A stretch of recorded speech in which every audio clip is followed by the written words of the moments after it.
Let me know when we're ready, Sandra. All right. We are back on the record in State v. Kohberger, CR 0124316665. We are now, I believe, streaming for the record. The defendant is present together with counsel, Ms. Taylor and Ms. Massoff. The state is present and represented by Mr. Thompson, Mr. Nye, and Ms. Jennings. We are now going to hear argument from the parties on the Frank's motions filed by the defense. That will include the Frank's hearing that was held on the IGG issue, as well as the defense's proffer as to the rest of the Frank's issues as to why the court should hold a hearing on those matters. We're holding an evidentiary hearing on those matters. Am I missing something we talked about? Your Honor, I may have missed it, but I thought we were offering argument on suppression IGG. Well, the suppression IGG, we can also argue that. I think it's wrapped up in the same issue. I thought we were going to Frank's next. I did not. I apologize. No preference over here, Your Honor. Well, do you want to argue suppression on IGG and then we can do the Franks? That's fine. I would need 5 minutes to get my Frank's items ready. Let's do argument on the suppression of the IGG related matters, and then we can then hear the Frank stuff. That's fine. If that's what you're prepared to argue. Thank you. Go ahead.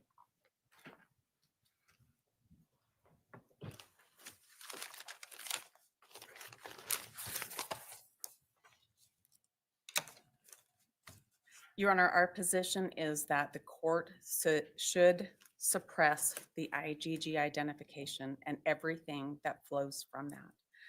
This is supported by 4th Amendment of the United States Constitution, due process, Article 1, Section 17 of the Idaho Constitution.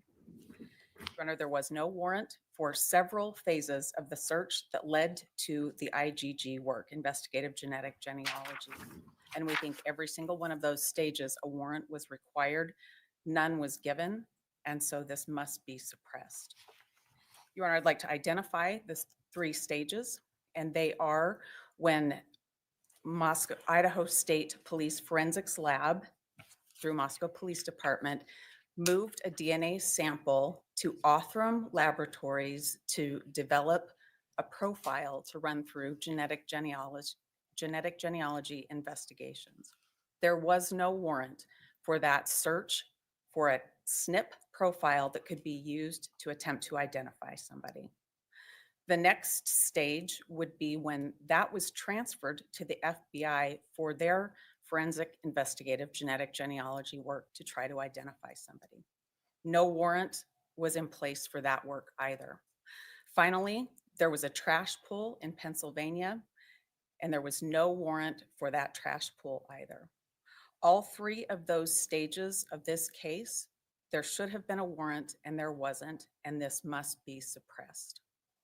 Your Honor, for the purposes of the 4th Amendment protections and Article 1, Section 17 of the Idaho Constitution, we are looking to see if somebody has a privacy interest that society is ready to support. In this case, if society is not ready to support suppression of every bit of our DNA when the government does not have a warrant and searches it, there is no privacy right left. Do you have any cases that hold that? I do not have any cases that hold that, nor do I have any to the contrary that say that's not the case. Your Honor, this is a situation where this identification was done in complete secret behind closed doors, and it's been continued to be a secret. And that should raise red flags for Your Honor about privacy interests that are at stake. The court can see from the various affidavits in this case that there's a lot of things done that don't say how Mr. Kohberger was identified. And the reason for that is because nobody wanted to talk about what happened here with the genetic genealogy. That search was done by making a profile in Othram Lab. That search did not lead anywhere. The FBI took over the search, and from there they did things that we have no idea what it is. That entire segment of this case is secret. We have been through several motions to compel to try to get information, and we've gotten very, very little information. The court should know that we learned today about policies and procedures of Othram that we have not been able to take a look at. Those have not been produced. In fact, we've been told they don't exist. We learned about investigative work that was done after Othram had done the work that they could do and before the FBI took over, that we learned about for the first time this week. Not through the motion to compel process. This was a giant secret. When we get to the FBI, we don't know who did the work. You heard that any of that information is redacted. We don't know who did the work. It's a giant secret.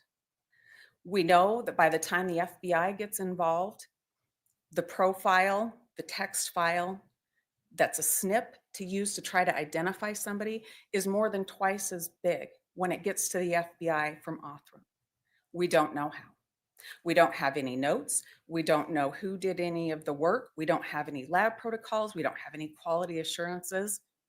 It's not reliable. You're not asserting that Mr. Kohberger's DNA sample was uploaded into any of those databases, that his was, like, for example, his own DNA was one that was matched from the crime scene.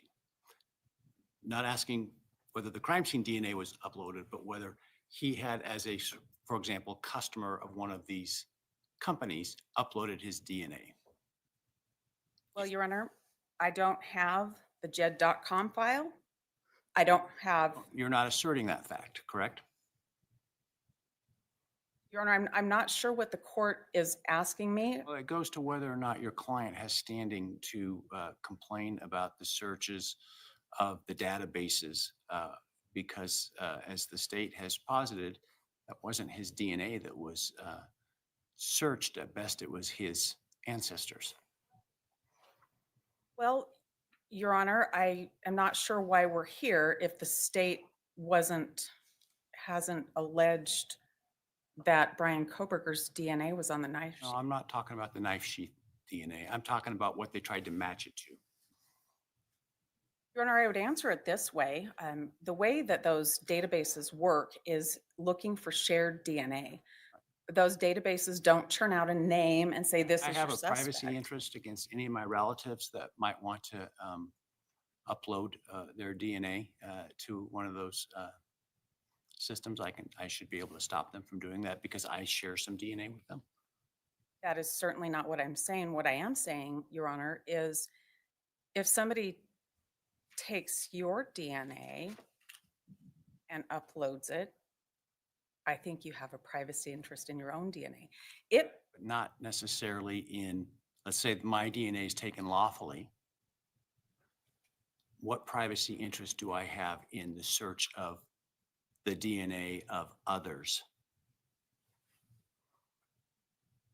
That's a loaded question. Why is it a loaded question? Isn't it a factual question?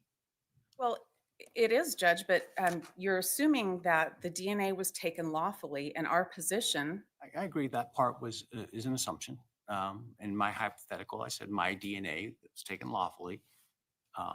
Why would I have standing to object to the search of other people's DNA simply because I might share some genetic information with them because they are distantly related to me? Well, Your Honor, our position is that this work was not done lawfully, that it was unlawful, that there needed to be a warrant, that this was done outside of a warrant. And I'm not asserting on behalf of anybody else in this, any relative, anybody who might have been named or not named. This is about an identification process It needed to be a lawful process. It wasn't a lawful process. It was in violation of Mr. Kohberger's rights. I don't know how he cannot How have was it in standing when violation he's of his accused. rights? Excuse me? How was it in violation of his rights? Well, Your Honor, he's been in custody You're for saying 2 that, years. I understand your position, which frankly is not well supported in the law, that if hypothetically here, he went to this crime scene, committed these murders and left DNA on a piece of evidence, that he now has the ability to object to that evidence being searched for identification purposes. There's no case that suggests that, that concludes that. And it seems to me to be an extreme position to take in light of the case law, and I'm trying to understand how you get there. Well, I think Your Honor is asking me about things that I anticipated the state would argue, their abandonment theory. And I would remind the court that the Ross case said that abandonment is a knowing intentional leaving of something, for one thing. For the other thing, I think that the court is asking me to take a position where it feels like burden shifting to me. No, I'm trying to understand the legal argument and how this is different from example from latent fingerprints. Well, Your Honor, I think that things like latent fingerprints and like CODIS, there's statutes about CODIS in Idaho, about what's allowed in CODIS. This is a different search. This isn't an STR search. That's what happens in CODIS. This is a different So search. I'm going now to, I'm sorry, the constitutionality of using the DNA that was allegedly on the knife sheath. And because I understand your argument is twofold. One, your client complains that a search was done of databases of other people to determine whether or not any of them might be related to the person who left the DNA on the knife sheath. That's thing one. Thing two is an objection to the law enforcement searching the DNA by testing it and getting a profile from the knife sheath without a warrant. My question goes to that latter point, understanding the basis for that, because I can't find any case law that would support that idea. That somehow a warrant would be needed for DNA left at a crime scene. Well, I think in our briefing, Your Honor, that we cited the court to some cases. I did, I think, one concurring opinion in a case that held otherwise. Your Honor, I was going to talk to the court about third-party data, and I was going to talk to the court about the Davis case that talked about something that the police lawfully had and a subsequent test, the Skinner case, when there's something that's lawfully held, but there's a subsequent test. So those are the things that I want to talk about. Okay. Our first point is it was an illegal search. And this is if The for the search, which court's search? assumption, Which search? It was illegal. well, first the snip at Othram, then the snip at the FBI, and then the trash pool. So you're talking about the DNA testing of the material left allegedly on the knife sheath. I'm talking about the Idaho State Police Forensics Lab taking a piece of evidence given to them by Moscow Police Department, collected at the scene, developing a STR profile, uploading it into CODIS, and I think that's the King case that says that's fine. I know Idaho has statutes on CODIS, uploading it there and producing nothing. There are no results there. I'm talking about the next set of moves that are super secret that happen when there's a portion of the DNA taken and it's searched by Othram to create a snip. And then when that doesn't produce anything, the FBI says, okay, here we go. Let's search the snip ourselves. That's what I'm talking about. Those are the problems. As far as asserting family, Specific DNA tests done of the sample that goes from legitimate to illegitimate? yes, Your Honor, I think the Davis case is on point. If the court's theory that this is a lawful piece of evidence taken from the crime scene, the sheath, Not my theory. I'm just trying to understand your position in light of the case law and in light of the state's arguments. I'm trying to find where the gristle is in this. I'm adopting the court's hypothesis for this purpose, that the knife sheath was taken. I'm adopting it only for that purpose, and I'm relying on the Davis case that says subsequent searches need a warrant. And This- remind me, Davis was the cell phone? No, Davis was not the cell phone. Davis was blood, a sample with blood. The cell phone case is Give me the Carpenter. site to that. I'm sorry. Can you give me the site to the Davis case? Can. Give me 2 seconds. 2 seconds and glasses.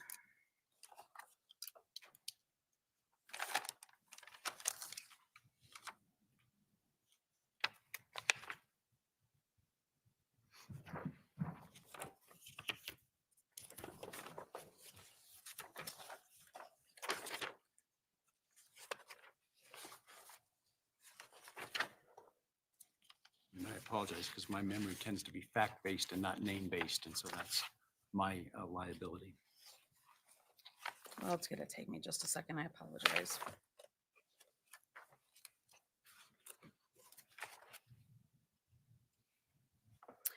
I apologize. I wrote the name down, but not the site in my notes, but I know it's cited in our briefing. I can't remember what page.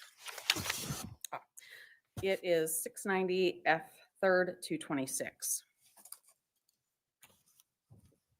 Okay. Go ahead. All right, and so those are the 3 areas that we believe that there should have been a search warrant and there wasn't. There is an expectation of privacy in one's DNA that society is willing to recognize. And I think I'd talked to the court a little bit about the things that happened in this case that were super secret. I think we'd gotten to the point where we were talking, and this goes to recognizing an expectation of privacy when there's all of this secrecy surrounding it. We had gotten to the FBI where the SNP profile was twice as big as that from Othram. And then the FBI went into databases that violate the Department of Justice interim policy. You heard a lot about that Department of Justice interim policy, and that policy it's on page 6 of that particular exhibit that the court has. It says that they're not to go into databases that aren't allowed. And they did that. The court has that in another exhibit. How's that a constitutional violation? Your Honor, it goes to privacy. Don't suppress for contractual violations or even statutory violations. I'm not suggesting that we do that. I'm suggesting that that's information that's pertinent to this court in making a very important decision as to whether somebody's Fourth Amendment rights were violated, as well as Article 1, Section 17 of the Idaho Constitution. The purpose of offering that information is because there's a policy, so there's there's a recognized expectation of privacy in what's contained in a SNP at all. There has to be a warrant to search these types of things, and there wasn't. There would be no need to have any policy if nobody cared about this. The court heard about the different IGG databases that changed their rules in terms of use after a different case used IGG to solve it because people don't expect to have their DNA searched. That was the point of my question about whether or not Mr. Kohberger's DNA was in any of those databases. In other words, did he submit his DNA and said, I don't want law enforcement to look at it? Your Honor, I don't think that that's the way the question should be looked at. I think the question should be looked at in the way that we always look at warrantless searches. Got to be a standing.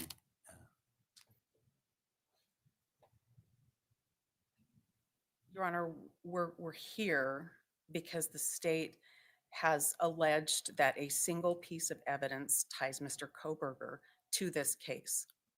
They've alleged that there's a knife sheath that has DNA that they allege matches Bryan Kohberger. He's now been incarcerated for 2 years, facing capital murder.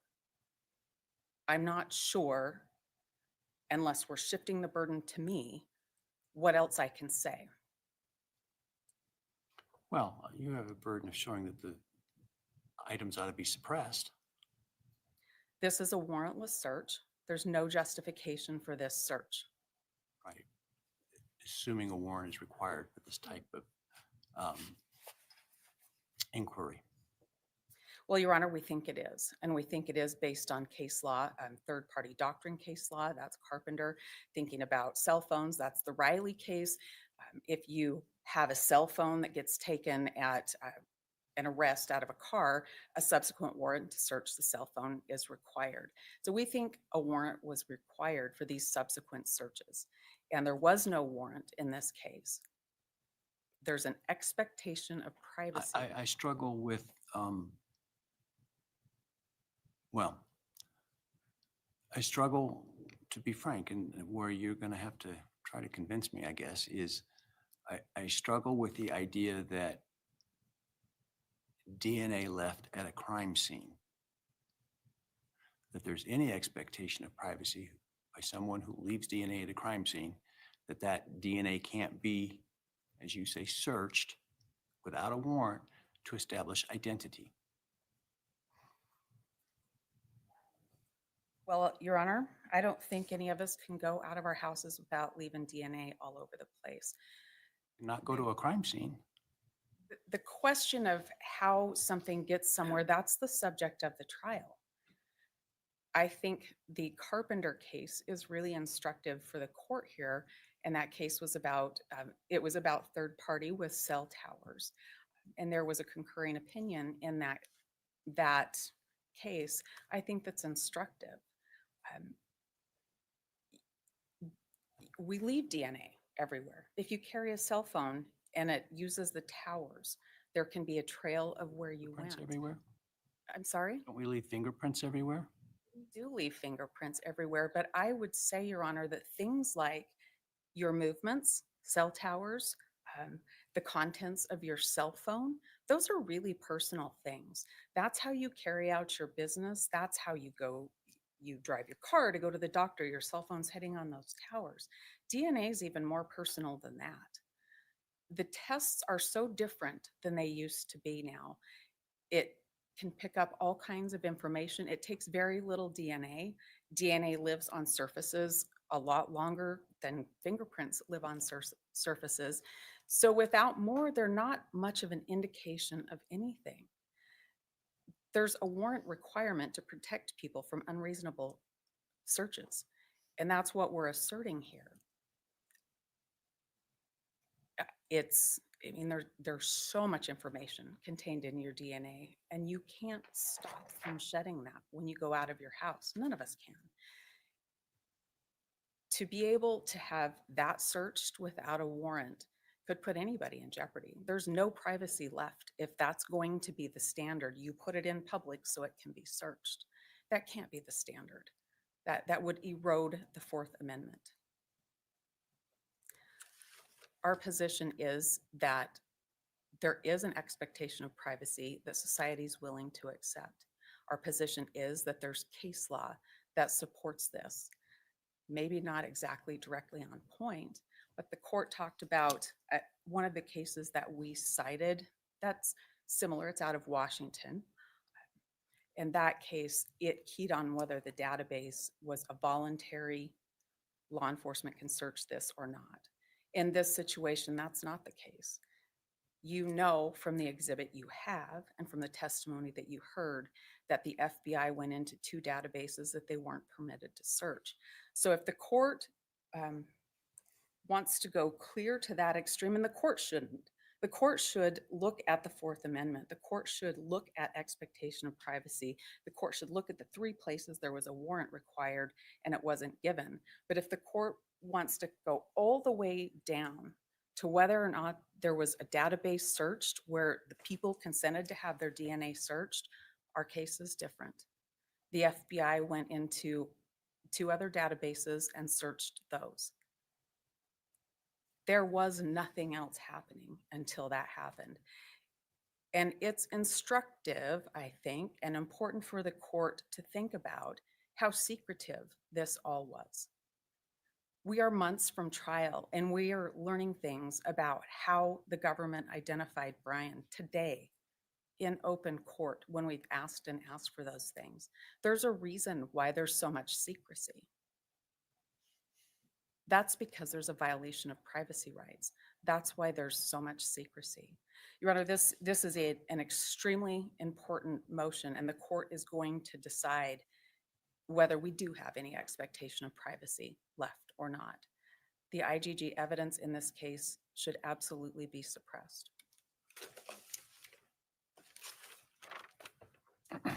I suspect the state's going to raise an issue that you may need to respond to, but I'll let you respond to that if they do raise that issue. I'll be prepared, Your Honor. Thank you.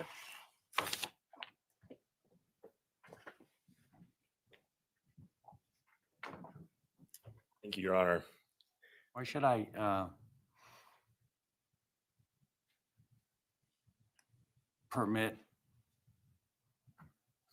evidence obtained potentially by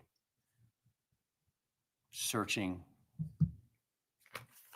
databases that by its own policies, law enforcement said they wouldn't search?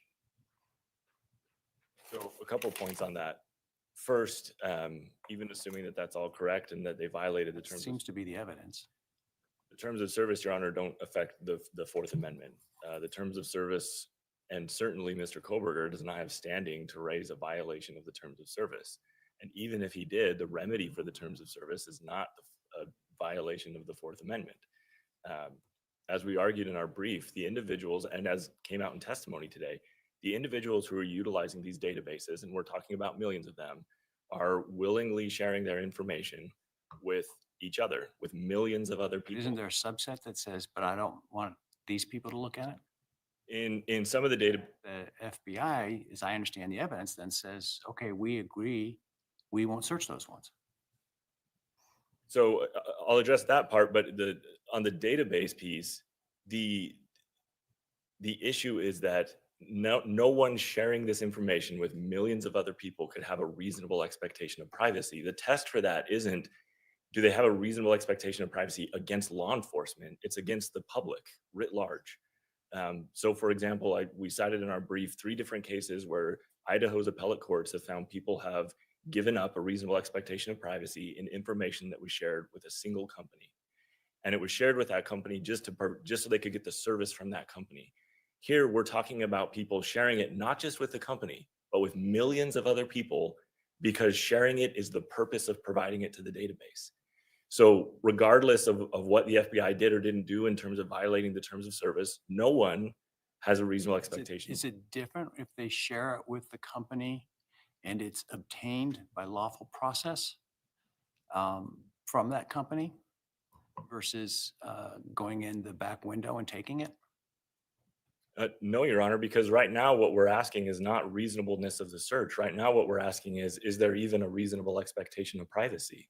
And so the fact that no one has a reasonable expectation of privacy in those databases means that even if the FBI violated those terms of service, no one has a Fourth Amendment right to complain. And certainly Mr. Kohberger doesn't.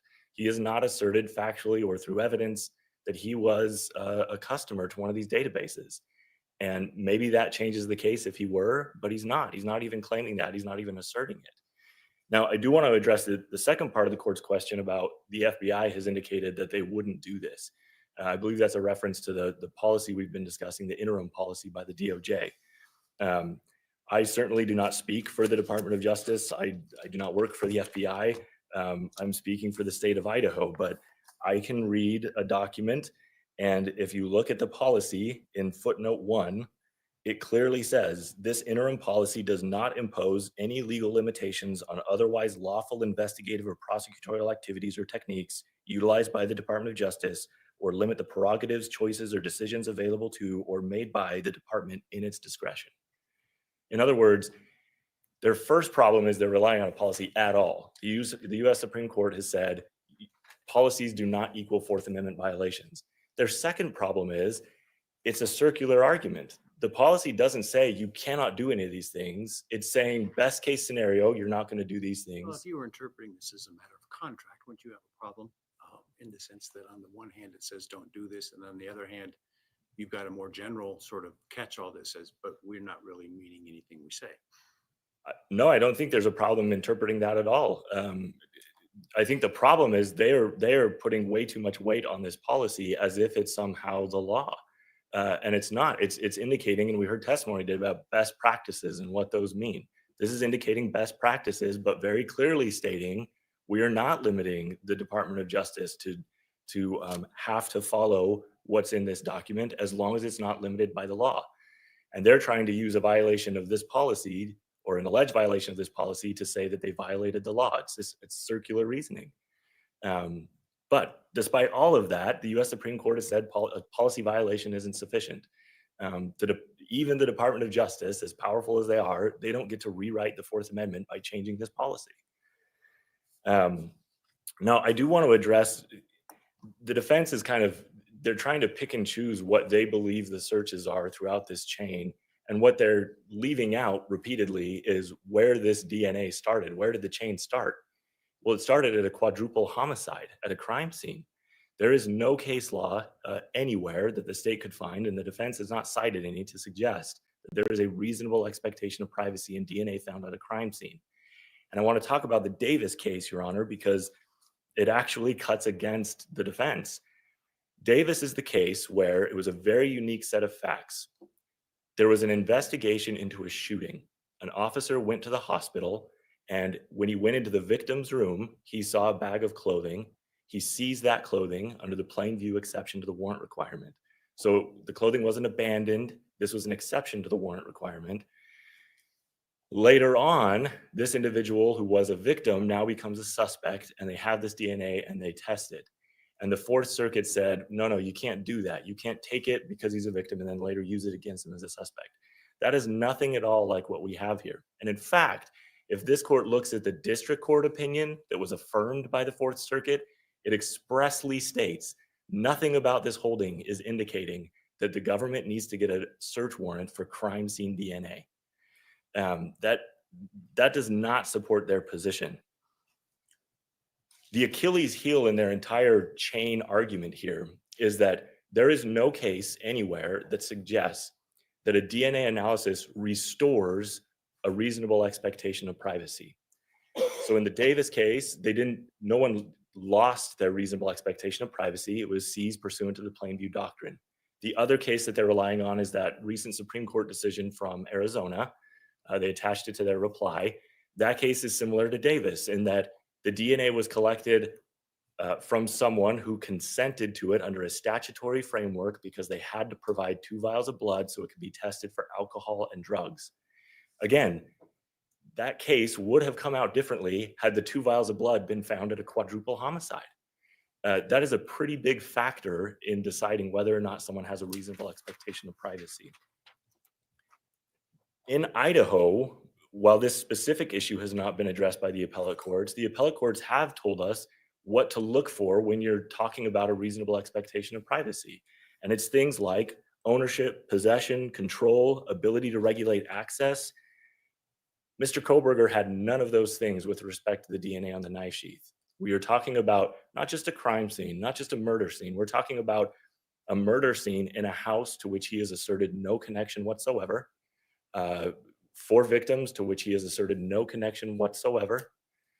We're not just talking about his DNA happened to be found in, a dresser drawer or something. It was found on a knife sheath where 4 people were killed by a knife.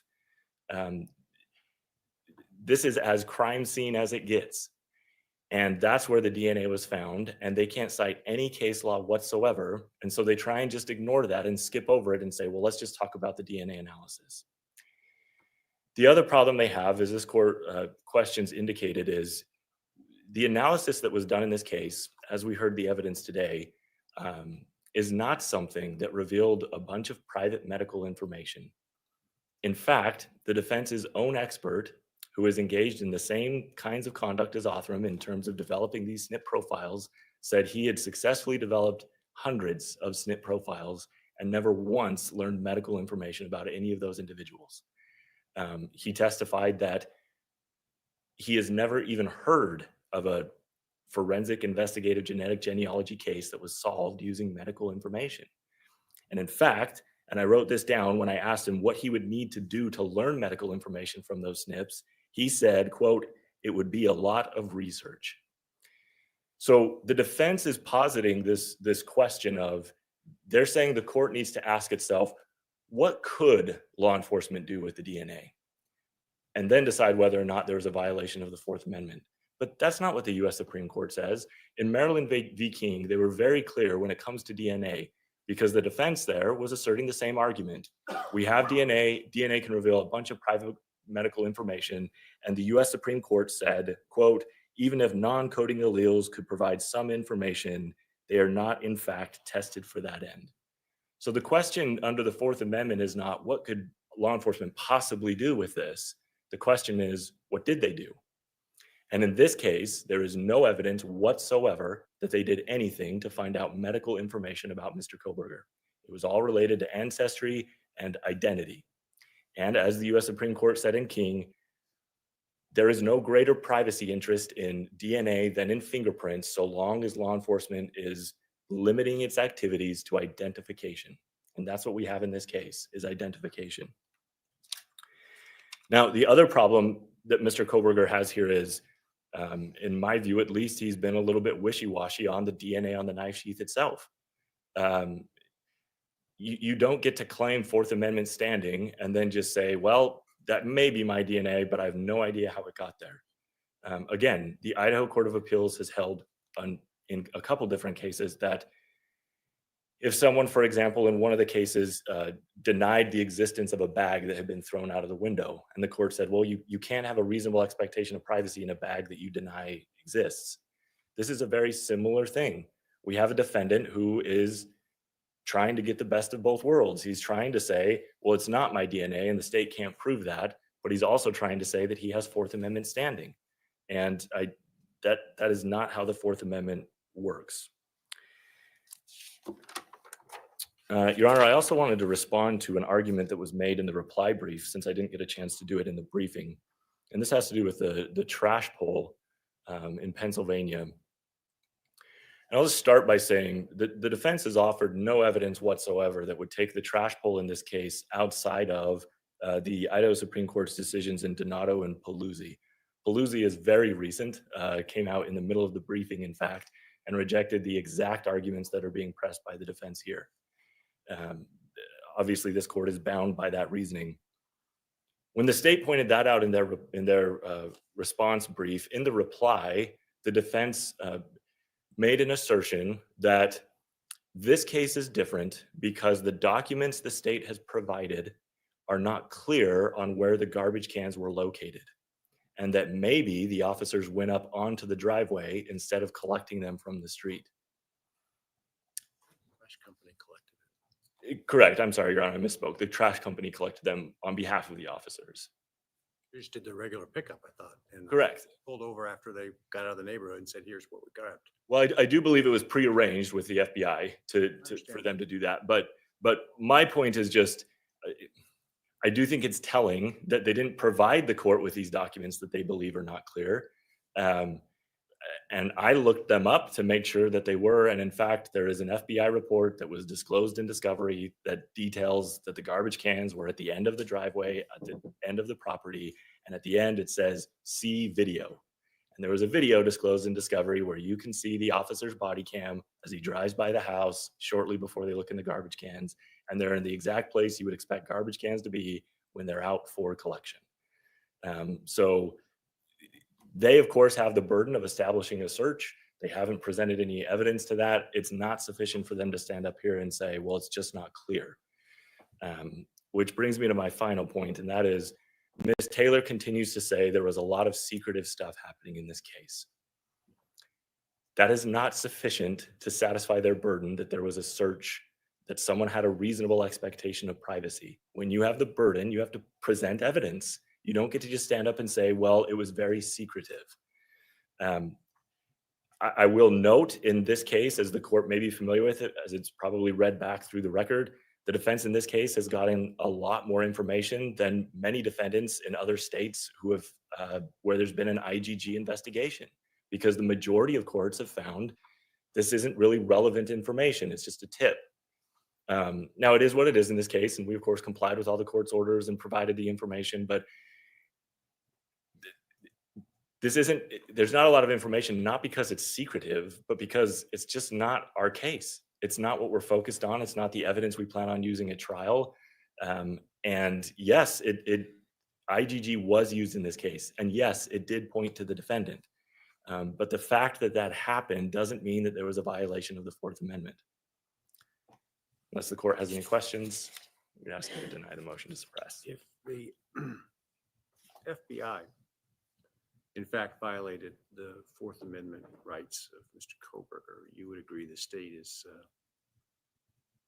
burdened by that? That's a great way of putting it, Your Honor. Yes, the state would be burdened by that. Yes.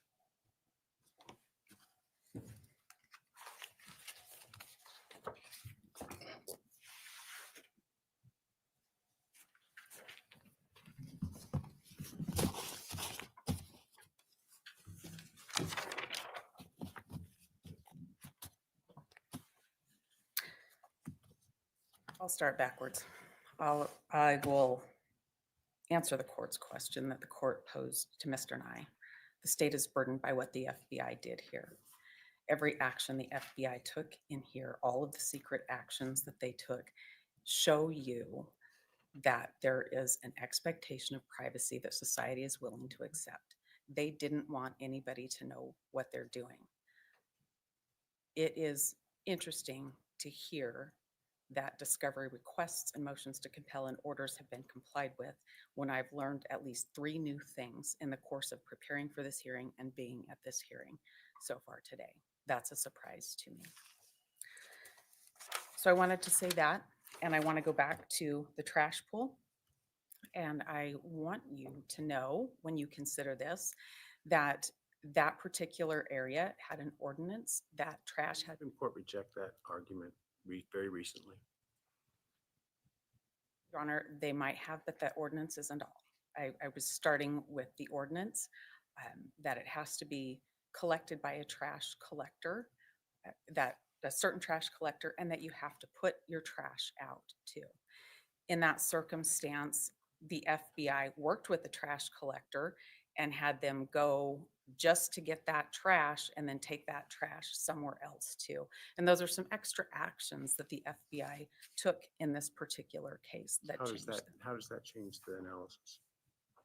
Well, Your Honor, I think that it changes The expectation of privacy is lost when you put it in the trash can to be taken away, per the Supreme Court's opinion, even if it's a well-regulated neighborhood by ordinance that says when and where you have to put your trash.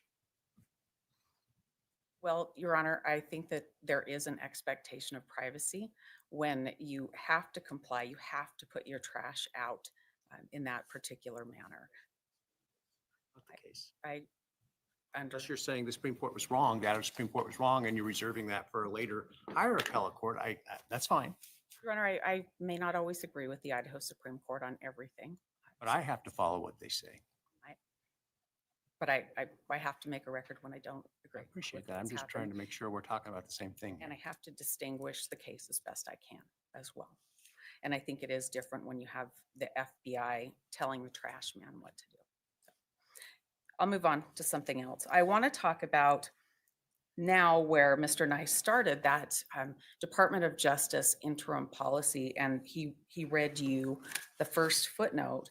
And I would just direct the court to pages 6 and 7 in that. And that is that the FBI is not to search databases that they're not allowed to. In this case, the 2 of the 4 that they did. And the next page talks about the things that have to be kept in case there's a prosecution case. The prosecutor talked to you about, well, this is a tip. This is just a tip. It's like an informant.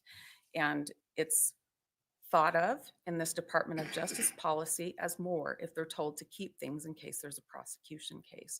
And so that should be considered when you're considering the entire picture that we have here in light of the amount of secrecy that happened here. That takes it out of being a tip. It takes it out of being a lead in the case. I would remind the court, I'm sure the court knows pretty well when we're talking about confidential informants and that type of law, you have to have some reliability. And there should be a big question here about how reliable this is, how reliable whatever it was the FBI did to develop this profile with the rest of the secret things that they did in this case and their willingness to violate their own policy.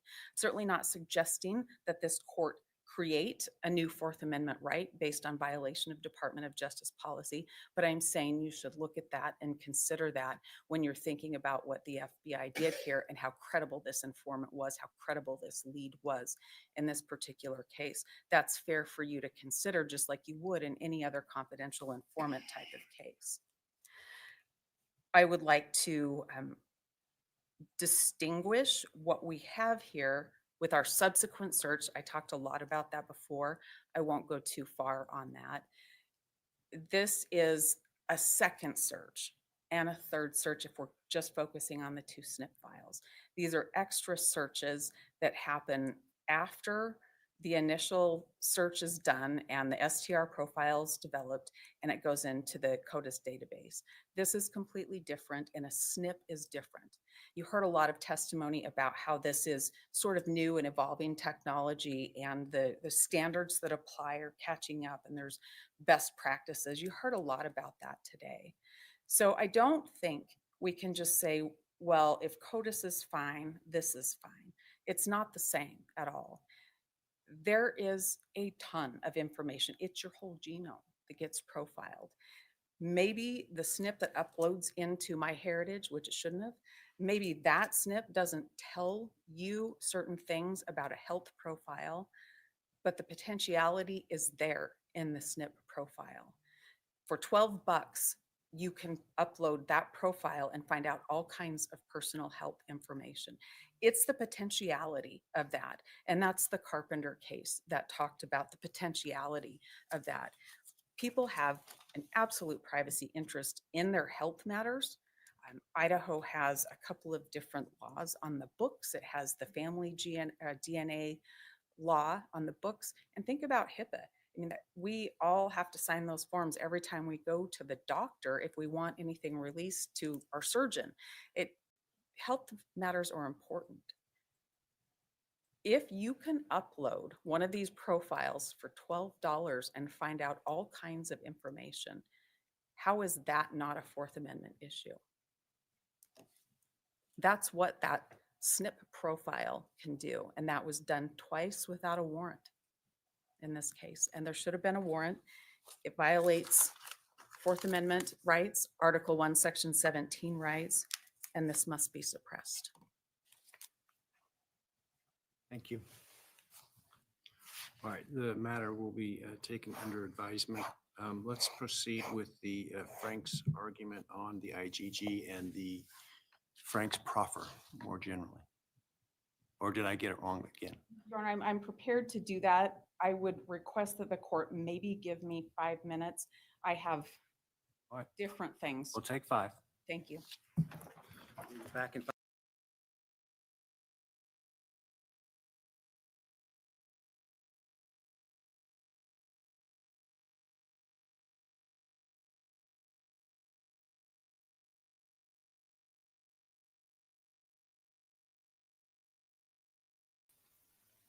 Damn. This is interesting. So Othram got the stuff, made a profile, didn't find any matches to anything, and it wasn't until the feds got it that suddenly they found this very small family tree.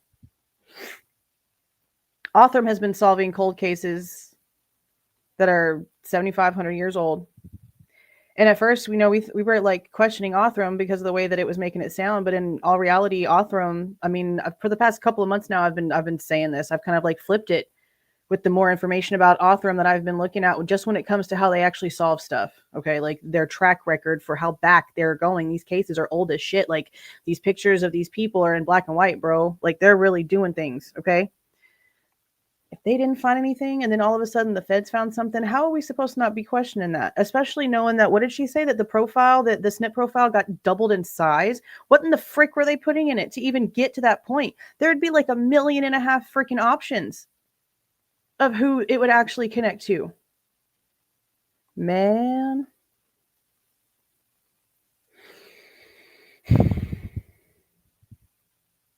And then they deleted it.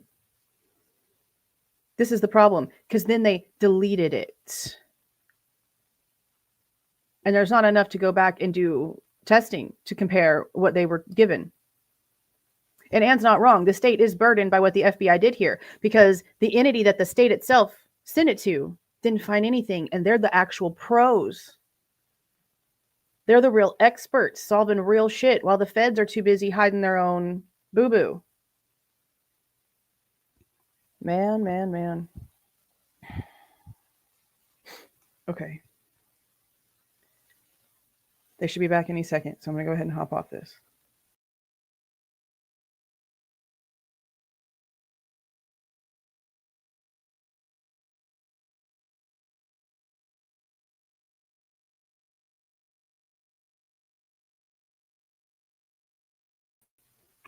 And let's also keep in mind that she just said, and I know that she's the defense, all right, but she did just state this is the single piece of evidence that puts Bryan at the scene. That means there's literally nothing else. There's no fingerprints. There's no other DNA found anywhere else. Okay, just this one. There's no proof on his phone. There's no proof on his social media. There's no proof of anything that got found in his apartment, his parents' house, his car, or anywhere else. This is the single piece of evidence.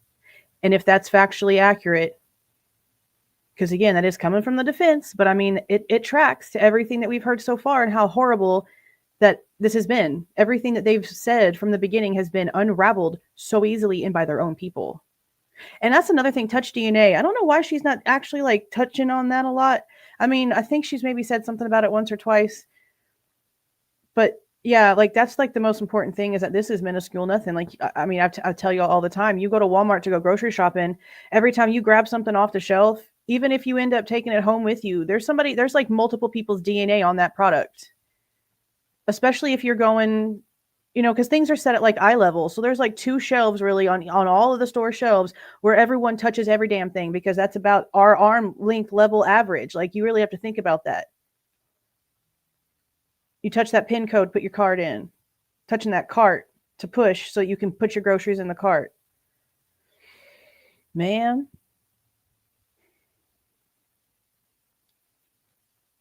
All right. I'm going to get back off.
Yeah, see, I'm going to have to go back and listen to that part because I was on a work call, so I couldn't hear everything, but I was watching y'all's comments about this portion right here, and we've been told the whole time that there was nothing when it comes to any of that stuff. So I'm definitely going to be going back and re-listening to this whole thing.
Let's take up Frank's.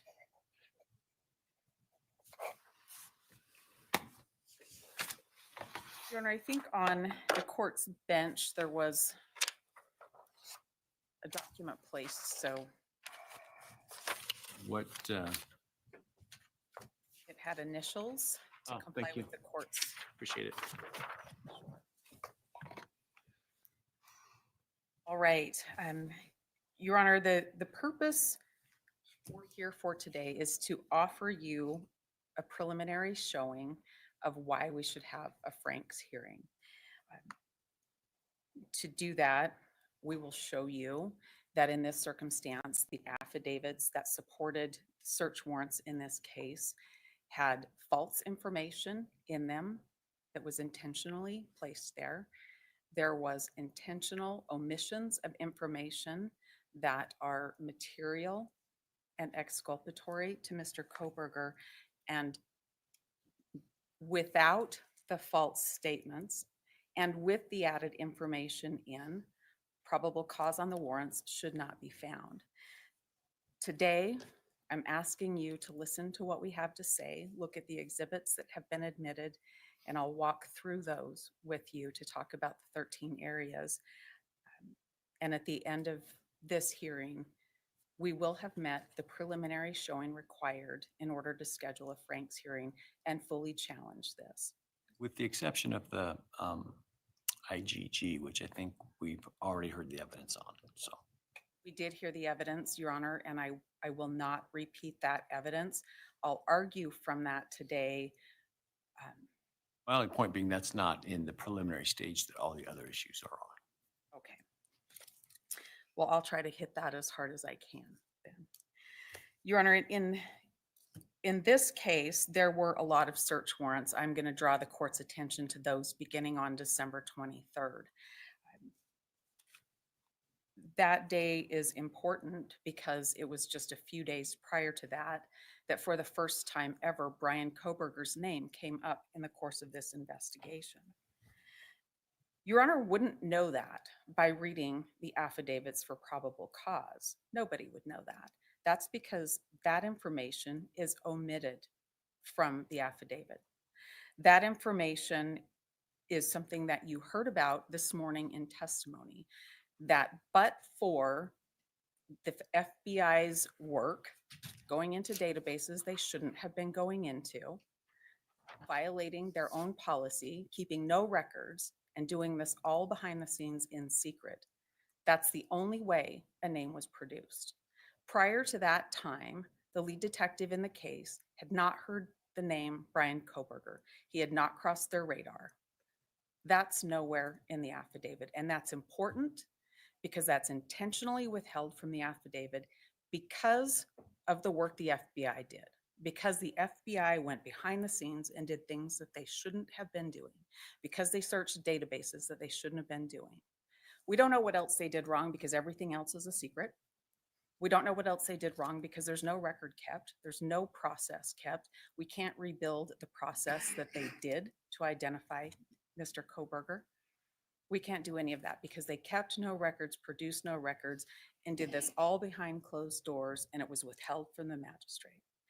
Had the judge heard about that, signing probable cause, that would have been really important to understand. We don't know this name. We heard it for the first time now, and we only know it because we violated our own policy to find that. That may have given the judge caution. It may have made the judge wonder what else are they doing behind the scenes. But that was withheld from the judge. That judge never got to know that. Let's talk about what the judge did get to know with that in mind, and that's a really important backdrop. These affidavits are a group effort. I think the court's heard a little bit about that. And if the court has some of the initial exhibits, the court will know, and I'm at D2. The court will know that this was a group effort. The FBI, the same FBI that went behind and violated their own policy to try to identify somebody. They were co-located with Moscow Police Department and working on these affidavits to present to the judge. The first warrant that gets anything related to Mr. Kohberger is, I refer to it as AT&T 1. It's on 12/23/22, and it's for 48 hours worth of records of Mr. Kohberger. And I want to go through that warrant with the court having in mind that the IGG was purposefully and intentionally withheld from the magistrate. And I want to talk about some of the other problems with that warrant.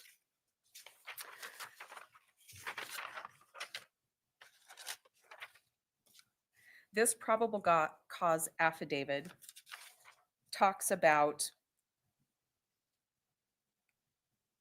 an interview they had where the person that was interviewed said that she heard things and saw things within her house. But what is written in the probable cause affidavit is seriously lacking in detail. It's wrong and it's false in many places. The way the affidavit reads, it says, this person stated she went to sleep on the second floor. She was awoken at 4 by what she stated sounded like one of the victims playing with the dog, which was on the 3rd floor. A short time later, she thought she heard one of the victims say something. That caveat, she thought she heard, is a problem. That's not at all what was said.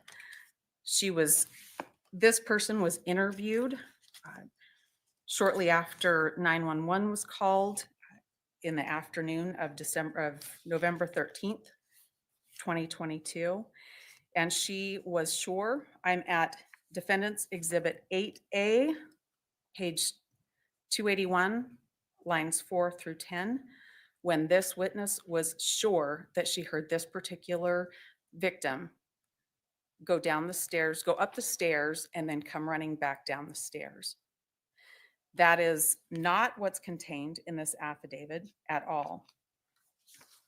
That is repeated during this same interview a couple of different times at page 287.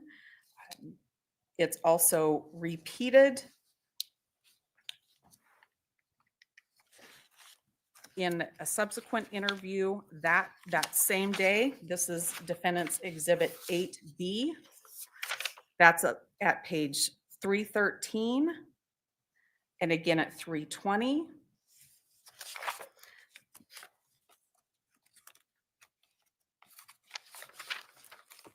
And I've got one more of these where this is repeated.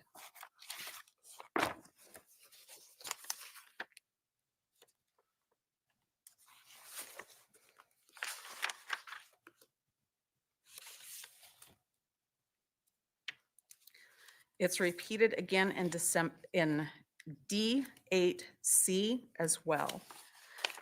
That is important because that's misleading to the judge. That waters down what was said, and that matters in the probable cause affidavit because the officers, when they wrote this, knew that wasn't the case. They knew this particular person that DM said was upright and running down the stairs, that's not what happened. That person was killed in the bed and never left the bed. And so the officers water that down because they know that fact is wrong, but they don't tell the magistrate that. They also don't tell the magistrate that this witness has claimed memory problems, that this witness has claimed that she's not sure what she heard or saw was real or whether it was at a dream, and that is contained in Defendant's 8C, and that's going to be beginning at page 396, 398, 399, 403. There's further statements from that witness in that police interview that said that she had had too much to drink and couldn't remember. None of that is given to the magistrate. That is information that's withheld. That's credibility of the person telling law enforcement these things, and the magistrate had a right to know that whatever is laid out in here isn't exactly the way it was. That person had credibility issues, and she said things that were just absolutely untrue and couldn't have been true. Law enforcement knew that. That was intentionally withheld from the magistrate. That matters when we're talking about credibility and sets this whole thing into motion. Your Honor, the next part of the affidavit talks about what they have determined to be suspect vehicle number 1. And it trails a path of pieced together cameras. But what they don't tell the magistrate is that the camera near the residence, the 1112 King Road camera near 1122 King Road, you can't tell what kind of car it is. They don't tell the magistrate that that's an impossible car, that their expert can't make an identification off that. They don't tell the magistrate that this is pieced together from various other videos throughout the area. That's withheld from the magistrate. That's important information when you tell a magistrate, we found this car doing this thing and we know what it is. It's around this particular area. The next issue is the year of the car. Law enforcement works with the FBI to determine the year of the car, and the FBI provides some possibilities after numerous submissions to them, and the court knows this and can read about this. This is going to be in D10. That's in D9. And finally, after several submissions, that's when the FBI IML says, I can make a car identification. The issue with that that's not disclosed to the magistrate is that car appears one time on one video and not any of the others that they try to say are the path. It's not, let me see if I can say this right. It's not following a consistent trail where the one camera that can identify the car, where it appears again. It appears one time, and then what law enforcement did was they took several videos from all over the area and said, well, it's the same car, and we have an identification. That's not all. The identification was most comfortably from that FBI agent to be a 2011 to 2013 Elantra, and that's what law enforcement relied on. The court has, it is D12, and it's the Be on the Lookout that was issued by Moscow Police Department, where they look for a 2011 to 13 Hyundai Elantra. And that's what they're looking for. And they don't tell the magistrate that's what they're looking for. They mislead the magistrate and let the magistrate believe that they have a clear view of this car making this loop. And that's just not what happened. It's pieced together and it doesn't make a whole lot of sense. Law enforcement in their affidavits talked about this dog barking, and they key some time. And they say this is when something was happening inside this house. We can hear this dog barking. And they use the videotape to get a time off that, the surveillance tape from the neighborhood, the 1112 King. And so they've got this time, but they also have this video, this trail that they've picked out a time that something probably happened here. And they don't tell the magistrate that this dog that's barking continues on long after the car they're interested in has left the area and then abruptly stops. Your Honor, the dog was found the next day inside the house in a bedroom with an open door, where the other bedrooms that contained people that died, their bedroom doors were open, and this dog had not tracked any blood around. The dog had no blood on it whatsoever, but it was just sitting in an open room a day later. The magistrate is not informed about that either.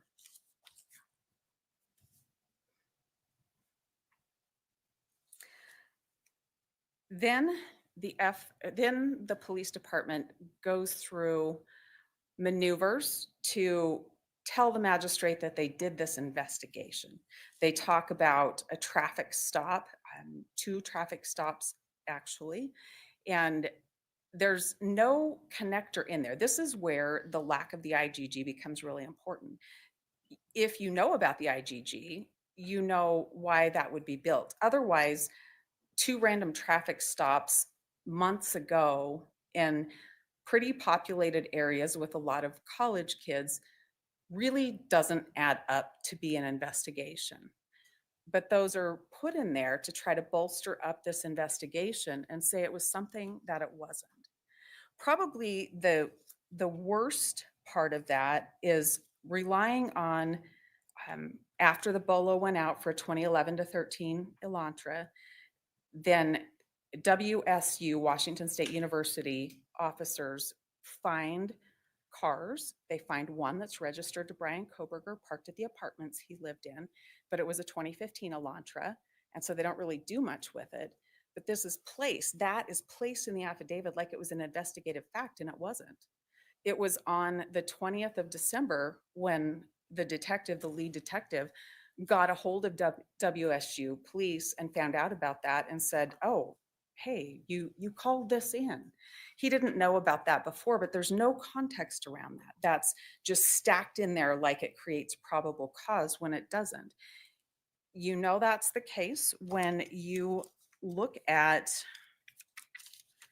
a couple of our exhibits. One is prior testimony from that same detective.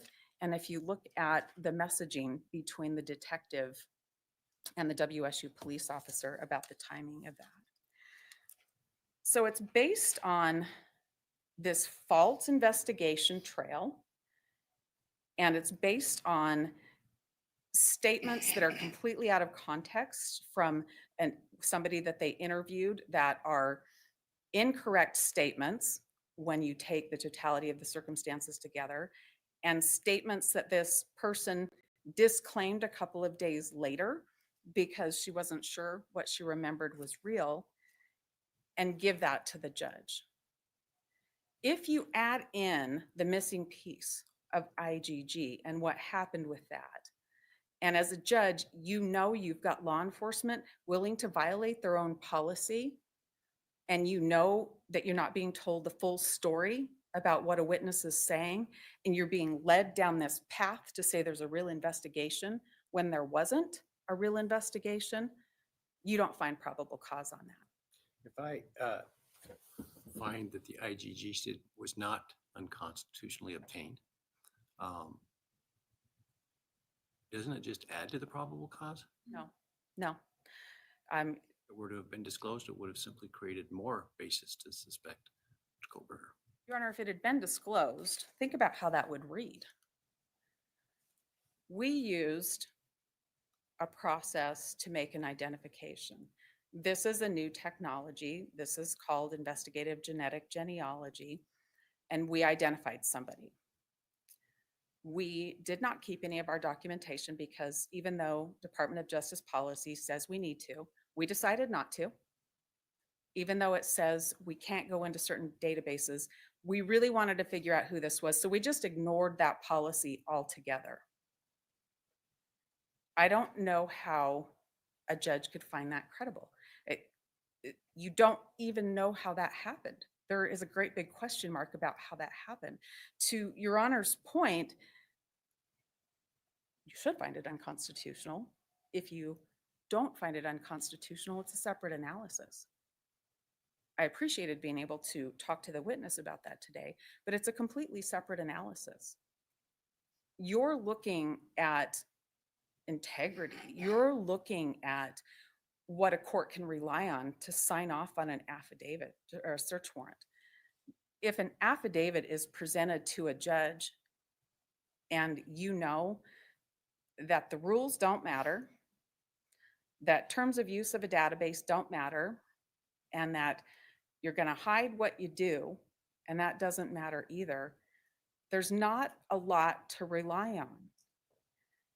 If law enforcement came to the magistrate and said, we want to go search this house over here, and they said, we really think there's going to be evidence of a crime in there because we've got this confidential informant, and this confidential informant has provided a lead, but we need to tell you that we don't have real reason to trust this confidential informant because they won't tell us how they know that, They gave us a picture, but they won't tell us where they got it from or when they got it or what means they used. They threw away their camera. They threw away all the metadata. They won't tell us anything about that.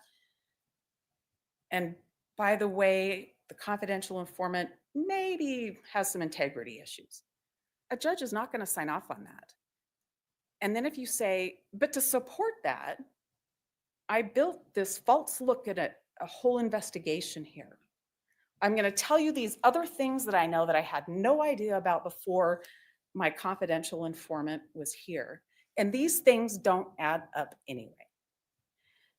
There is not, in my view, a judge that's going to find probable cause because somebody got stopped by law enforcement. I think it was a seatbelt ticket months before. Purpose of the submission of that was simply to identify the car that he drove and the fact it didn't have a license plate on the front. Wasn't to suggest it's otherwise connected to the homicide, except to say this is a car of interest and the defendant was found driving it. Well, let's talk about that license plate for a second, though, because that's not something you can see from the videos. And that was testimony you heard today. You can't see that from the video that the cops relied on here. So that bit about the license plate, that's something a little bit extra that happened after we have this IGG stuff. That wasn't known before. There was no video collected from WSU before. There was no communication with the officers at WSU before. So before the identification through IGG. I'm just not tracking why that matters.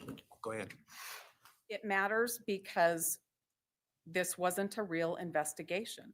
These are things that are put in there to make it look like an investigation happened, to say, don't look here at this big glaring thing that's missing, this whole piece about why we identified him. Don't look here. We don't want you to look here because this is ugly, this is dirty, and this isn't real. That's precisely why those things are placed in that PC affidavit like that. So based on that, the first warrant gets issued. It doesn't end there. This warrant is not good. There's too much missing information, false information, and information withheld from the magistrate here. But then the warrants just rely on one another. There are other things to add into later warrants as well. And so I want to go through some of those other things with you.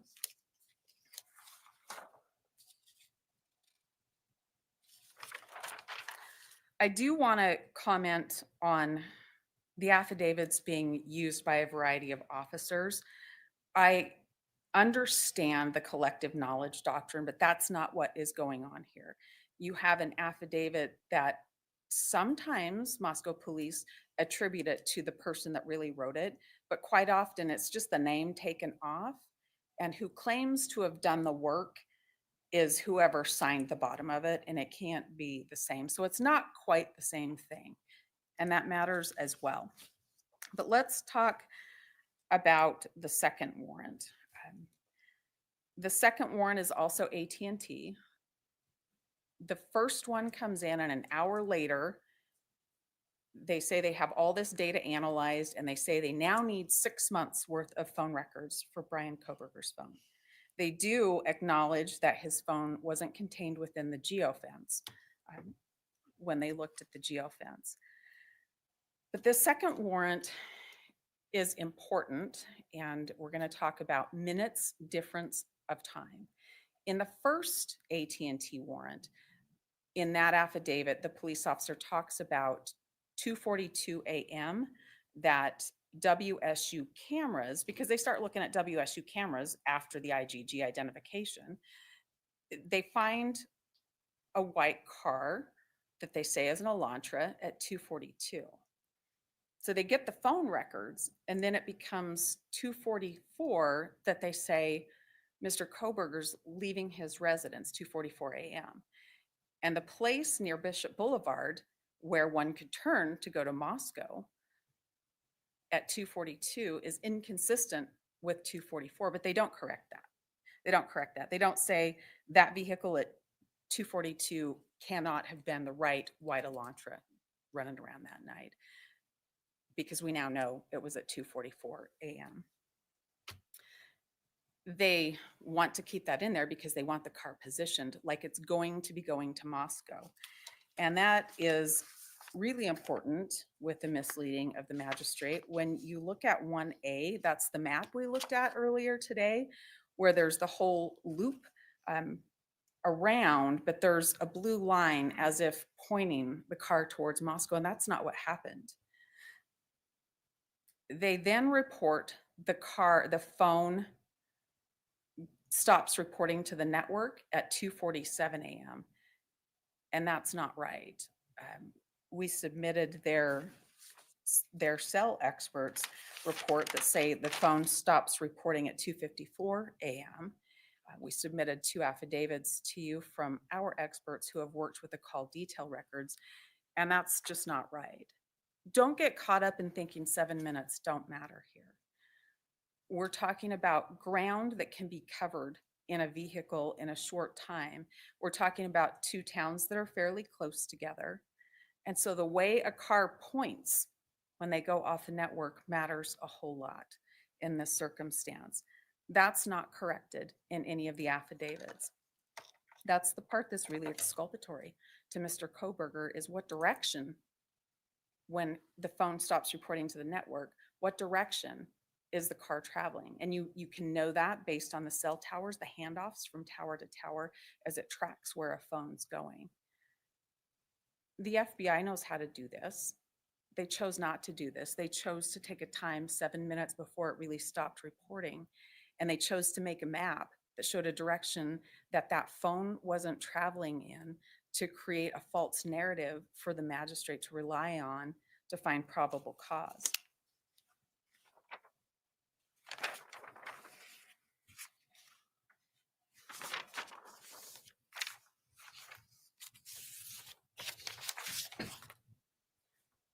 Your Honor, I draw the court's attention to D7 and 8. Those are the affidavits from the defense experts. Their CVs are in D28.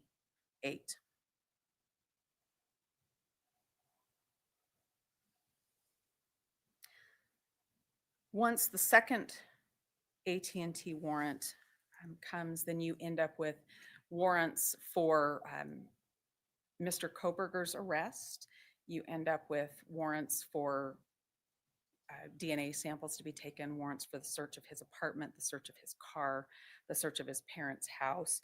Those are the warrants that are next implied in that. Here, what's added to that set of affidavits is the paragraph that talks about Mr. Kohberger's phone using a tower that provides service to 1122 King on a number of occasions. The PC affidavit says 12. Your Honor needs to take a look at, I believe it is D1B and C. That's an email from Nicholas Balance, and he's talking to the detective in Moscow about the dates that he says this thing happens. And then he puts those dates in his cast draft report and in his cast final report, and they don't match up. There are different dates on those, different times on those. But the really big deal about that is that it's misleading when you say the cell tower that also services this particular location. Moscow has, I think, 2 cell towers that service the town. Those cover places that one shops, places that one eats, places that one gets gas in Moscow. From the records, you can see handoffs, and so you know where a vehicle is going. You can know whether it's stationary or not. You can know whether it's parked, looking at a particular place or not. Based on those records, we also provided the records just so the court would know there's a volume of records. I don't expect the court to decipher those records. But based on those records, they absolutely knew that Mr. Kohberger wasn't around that residence, wasn't parked near the residence, didn't stop and have his phone in a stationary position at that residence. They absolutely knew that that's not what was happening, but they put it in there to make a connection that didn't exist. They put it in there so that the judge would think that this was the right person, and they shouldn't have done that. They knew that was incorrect. They also changed that quite a bit, performed a drive testing, and so there were other bits of data that kept coming in so that they would know that was untrue. Now, for a magistrate to be relying, remember, on somebody who's a witness, somebody who's been interviewed 4 or 5 times, and continually says something that's absolutely impossible, has memory problems, and the judge never knows that, and we'll keep the IGG identification off to the side. But then you have this false narrative that looks like stalking, that looks like following, and it's not true.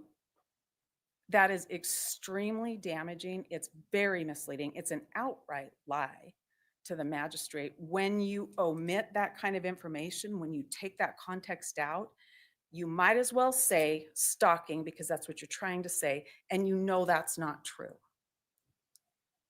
This court can rely on our proffer in D1B and in the CAST draft report and in the CAST final report, because those dates change. The court can rely on the evidence that will be produced at a hearing from defense experts that will talk about the handoffs, the patterns of handoffs, and how misleading that paragraph was to the magistrate. The real story is exculpatory to Mr. Kohberger. He was not stationary around that house. He was never at that house. He did go to Moscow. He did drive around, but he wasn't over there. And the phone records absolutely show that.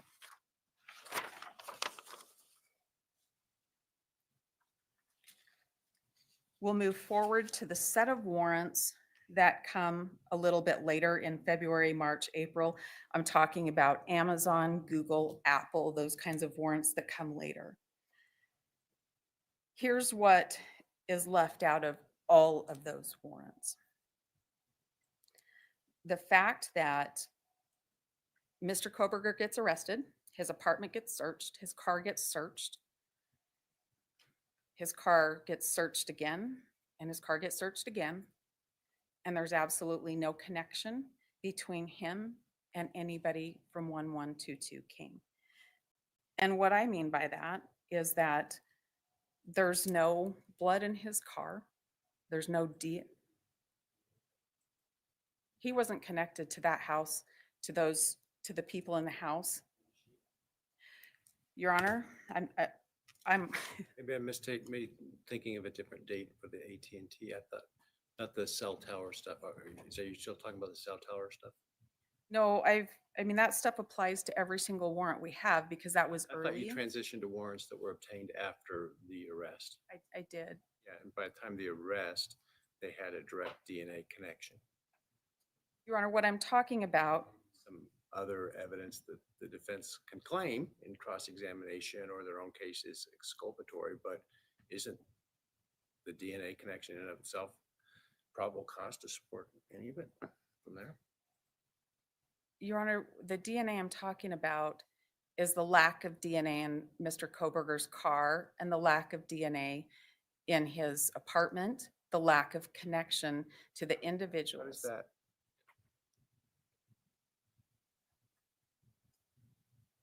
Even if disclosed, preclude a finding of probable cause when there's a DNA match between the DNA in the sheath and Mr. Kohberger. Isn't that probable cause every day and twice on Sunday? Not in this context. Not in this context, because of the IGG work, because I mean, that's the ultimate question that will be before a jury. What does that mean, right? What does a knife sheath at a scene mean? That's going to be the ultimate question. Killed by a knife, it probably means a lot. It might mean a lot. Probable cause is not a proof beyond a reasonable doubt standard. It's probable cause to think that this person might have done it. And I'm not sure how that direct DNA connection to a sheath found on or near one of the victims doesn't close the book on anything on probable cause after that. Well, I think it doesn't close the door on probable cause. I think when you know the other factual information that the magistrate should have known, I think that there's a lot of pause even at a probable cause level, Judge. This was information withheld from the magistrate, and I'm talking about, let's just go with the car. Let's just go with, I understand the lack of evidence of DNA material or other victim-related material in the car and in his apartment as asserted, but I'm not sure how that precludes probable cause when there's a direct DNA match. There's plenty of reasons that that might be the case. And when a magistrate's looking at this, they have a direct DNA match to a person from a object associated, likely associated with a murder weapon. I have not yet a magistrate would not find that probable cause. if the magistrate had the other facts, I think the magistrate would have some serious concerns and would not find probable cause. Your Honor, the vehicle, and I know the court knows what I'm going to say. There's not DNA in that vehicle that was brought out from a crime scene. This absolutely matters, Your Honor. If you want to go to the state's theory, right, with their videos that they've talked about, that they told the magistrate about, that this is the video, this is what matters. It parks at this certain time, it leaves at this certain time. If you want to go to that, there's about 13 minutes of time, right? 13 minutes between the last time you see the car and the next time you see the car on the video. And if you end up with a car that's searched, and I mean searched and taken apart, the brake is taken apart, the gear shift is taken apart, the key fob is checked. There's no blood on any of that, none. The steering wheel, there's some kind of spray all over the interior of the car to check for it. There's no blood. I think that there's context that the magistrate should have known that's absolutely exculpatory to Mr. Kohberger, and it matters a whole lot. I'm not saying it's not potentially exculpatory. I'm just saying I'm not sure how knowing that in light of a positive DNA connection would trump, would cause any magistrate to say, well, okay, I guess there's no probable cause here because you couldn't find other connection to forensic evidence. When there are other things in the affidavit that, or affidavits at that point, that could explain that, including the use of covering clothing and covering gloves and all that could be put into a bag real quick on the way out that was in one of the affidavits. I guess, and I don't intend to argue with you about it. I mean, I understand your other arguments, but when you get to once they have the actual DNA, evidentiary DNA, it seems to me that it's an uphill battle to say there's not probable cause at that point. Well, Your Honor should never get to that question, but I'm going to answer it for you. But you should never get to that question because you should have already found that AT&T 1 and AT&T 2 were terrible, and there's no probable cause for those, and they just build on each other. So you should find that the very first one lacked probable cause, and then everything else does as well. But let me answer your question there.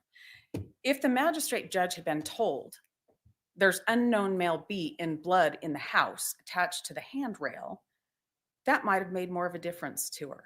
Maybe a sheath that can be carried to the house and blood in the house that's not the same, maybe that matters. And then maybe the car being completely empty of any blood DNA connection, maybe that matters a little bit more.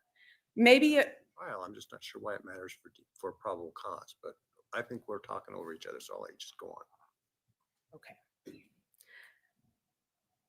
I don't think probable cause is in a vacuum. I think probable cause isn't one thing. I hope it's not one thing. I hope there has to be a little bit more than one thing, especially when you've got another thing that's the same as the one thing. Well, I said I wouldn't do this, but I'm going to do it anyway because you brought up blood DNA of an unknown individual that was found, I think, on the handrail. Yes. Doesn't that necessarily not exclude Mr. Kohberger? What it may do is suggest there might be a potential other person in addition involved if you assume that that blood was related to the victims and not some earlier event in the house. If what the court is saying is exactly why the magistrate needed to know that. Is there another explanation here?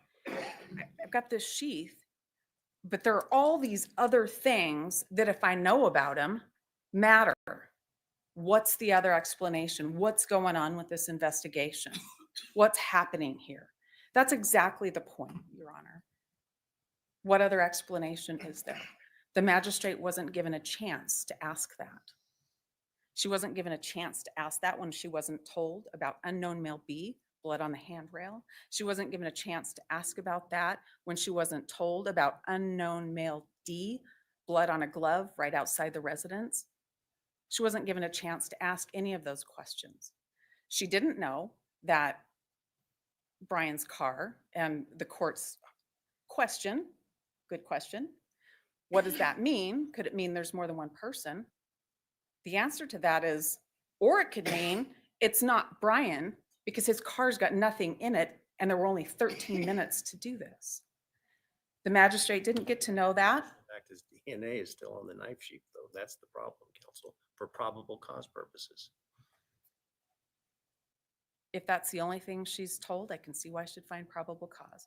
It's these other things that are withheld that create a context around it. I think the purpose of Frank's is to ask this very question, and this is a question. What do we want to do with our criminal justice system?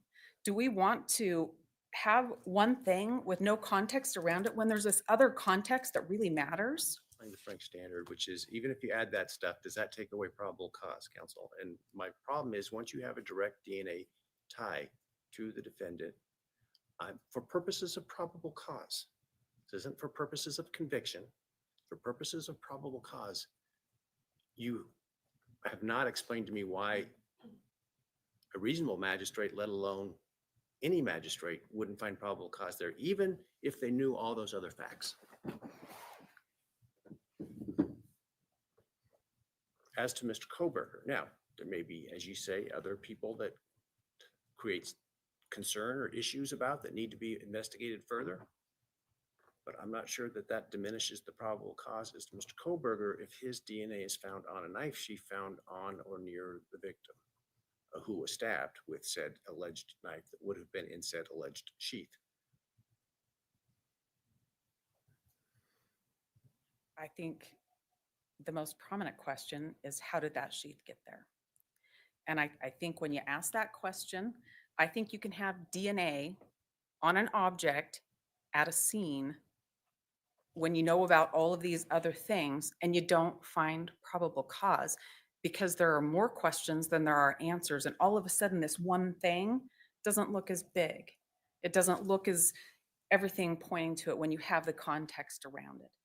The magistrate didn't have to have every detail of the case, but knowing how many attempts to find a DNA connection there were, and it didn't exist in Bryan's car, in Bryan's apartment, that there's no other DNA in there other than unknown male B that we know of for sure, and unknown male D outside. There is a lot of context there, and all of a sudden this one thing, the question of how is that there is the question that the magistrate should have had. And then we come to all of the other things that we've talked about. We've come to what we relied on. One of the witnesses saying things that absolutely couldn't be true. One of the things that the witness who said these things that couldn't be true also admitted she didn't really know anything. You can't rely on that anymore, so you take that out.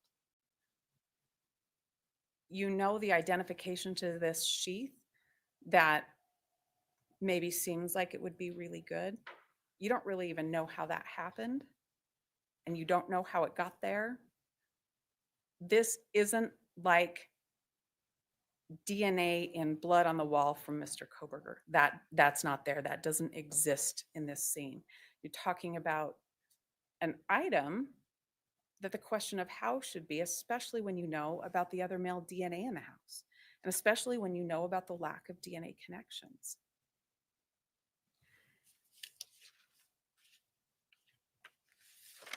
There's also no connection between the people in the house and Mr. Kohberger based on their cell phones, based on social media accounts. There's just no connection. The magistrate wasn't aware of all of those factors when she was being asked to decide on probable cause. I don't think criminal justice means one piece of evidence out of the context of everything else is all you need. Context matters a whole lot. Well, you're not suggesting the magistrate was told that there was DNA evidence found in Mr. Kohberger's car or in his apartment. The lack of inclusion also can be viewed as the implied of, they're obviously not telling me they found this, and they would have if they did. I'm not 100% sure I followed. I'm not sure. Are you asking me why I think that's important as far as the Frank's purposes? Well, for Frank's purposes, you are implying, I think necessarily, that the police intentionally didn't tell the magistrate that they didn't find the lack of evidence in other places, the apartment, the car, etc. Right? Yes, that's right. They didn't tell the magistrate that there was evidence. This is a omission. This is one of the omissions. Yes. Yes, we have false statements and we have omissions both. It's not one thing in this case. I was understanding completely. Yeah, thank you for that. I wasn't following the question the court was asking.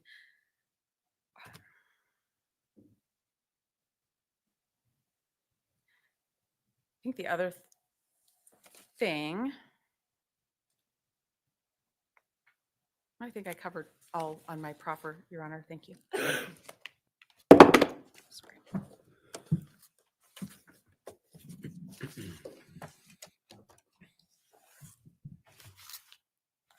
I think now, Mr. Nye, were you going to address the IGG Frank's issue, or is Ms. Jennings going to cover all of it?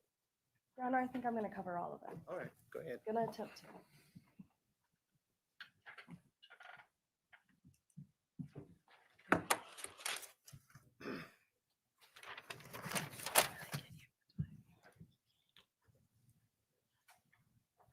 Good afternoon, Your Honor. As you're well aware, you have to make two separate inquiries for each of the claims that Ms. Taylor has brought before you.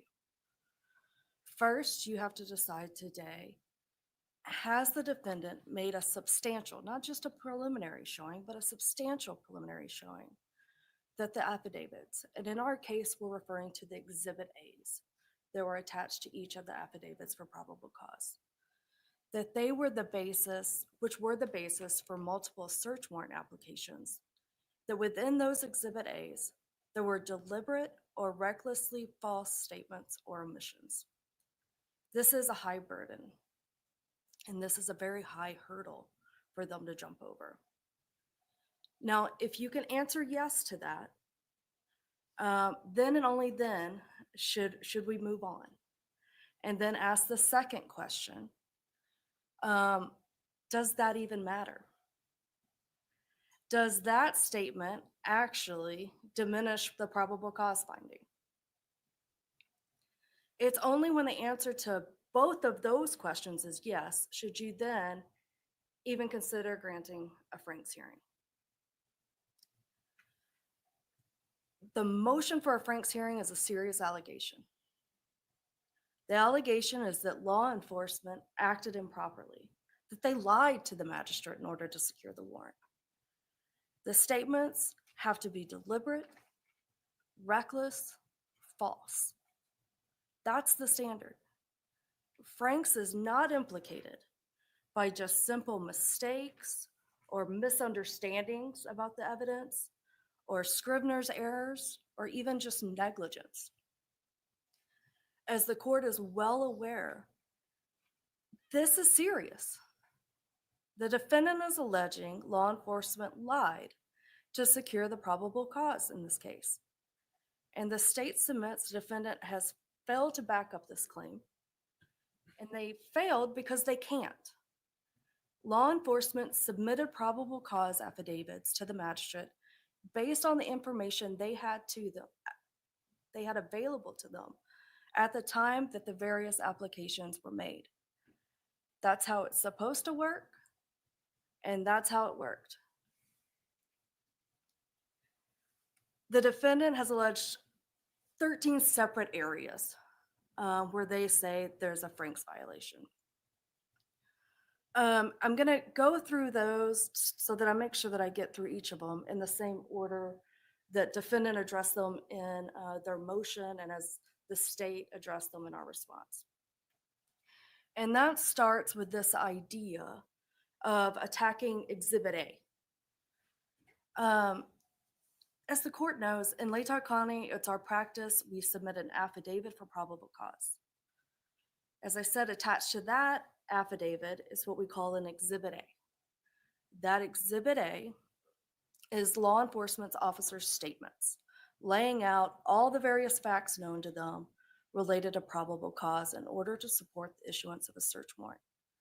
In this case, Exhibit A, by the time we get to where we're challenging, was about 20 pages of facts for the magistrate to review.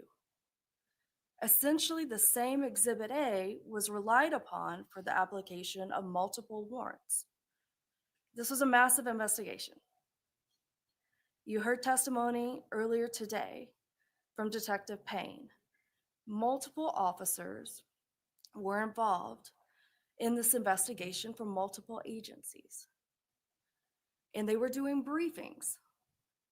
For weeks at a time, they received 2 briefings a day with all the lead investigators in the same room receiving the same information. This information was then put into this Exhibit A for the basis of a probable cause affidavit for search warrants. A working document like this, with the most up-to-date information, was the best way to ensure the magistrate was getting the most complete and accurate information. And defendant wants to take issue with this process. But What do I do if the affidavit is attached to Detective A's submission, is Detective A's affidavit, right? And there's for purposes of my question, a material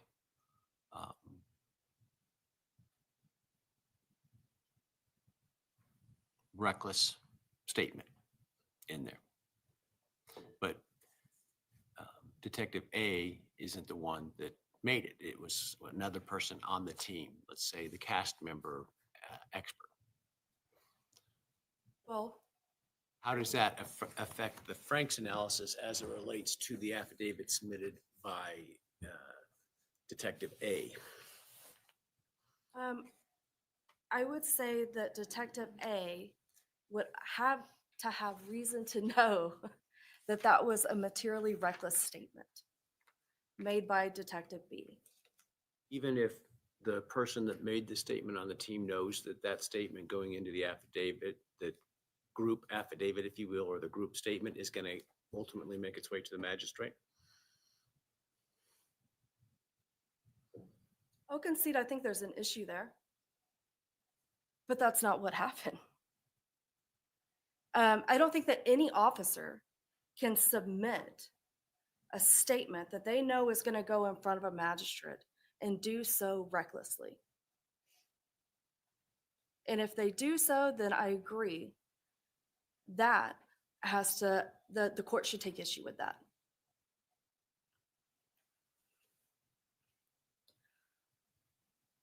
But the cooperative nature of this investigation and this kind of group effort is allowed. As discussed more extensively in the state's response, we have several Idaho cases that support this. State v. Rubio, State v. Gomez, State v. Alger. And in our case, the probable cause affidavit, it wasn't as if the judge wasn't put on notice that this was exactly what was happening. The judge was put on notice. Each affidavit explicitly told the magistrate, blank officer, depending on who was applying for it, quote, is being assisted by members of the Idaho State Police and agents of the Federal Bureau of Investigations. Throughout the document, it makes references. I consulted with FBI Vehicle Specialist S.A. Imel. I consulted with FBI S.A. Balance regarding cast. I consulted with FBI S.A. Hill regarding surveillance footage. It's very clear what the sources of the information were coming from. It could absolutely be reasonably inferred where the information was coming from. The magistrate was not at all misled regarding the sources of all the information.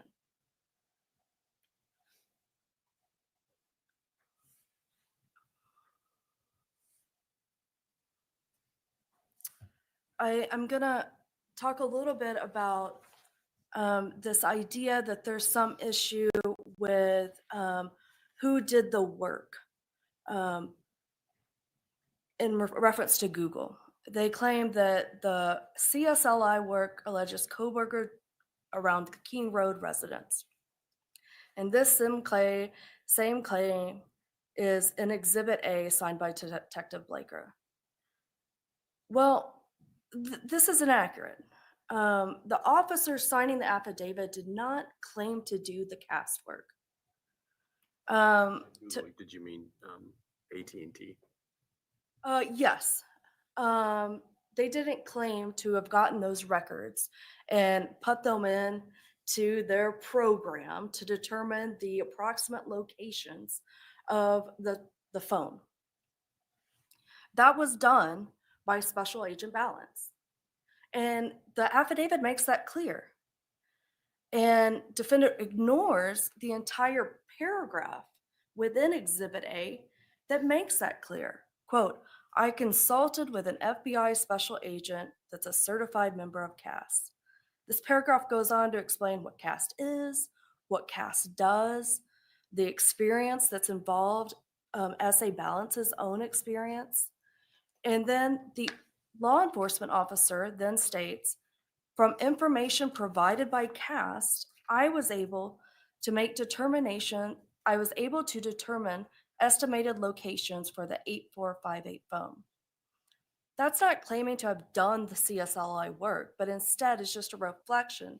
The work was done by Balance, investigators reviewed that, and then made some determinations of the approximate locations for that 8458 phone. And we're going to get into this in a little bit down because this comes up again. All about the cell phone.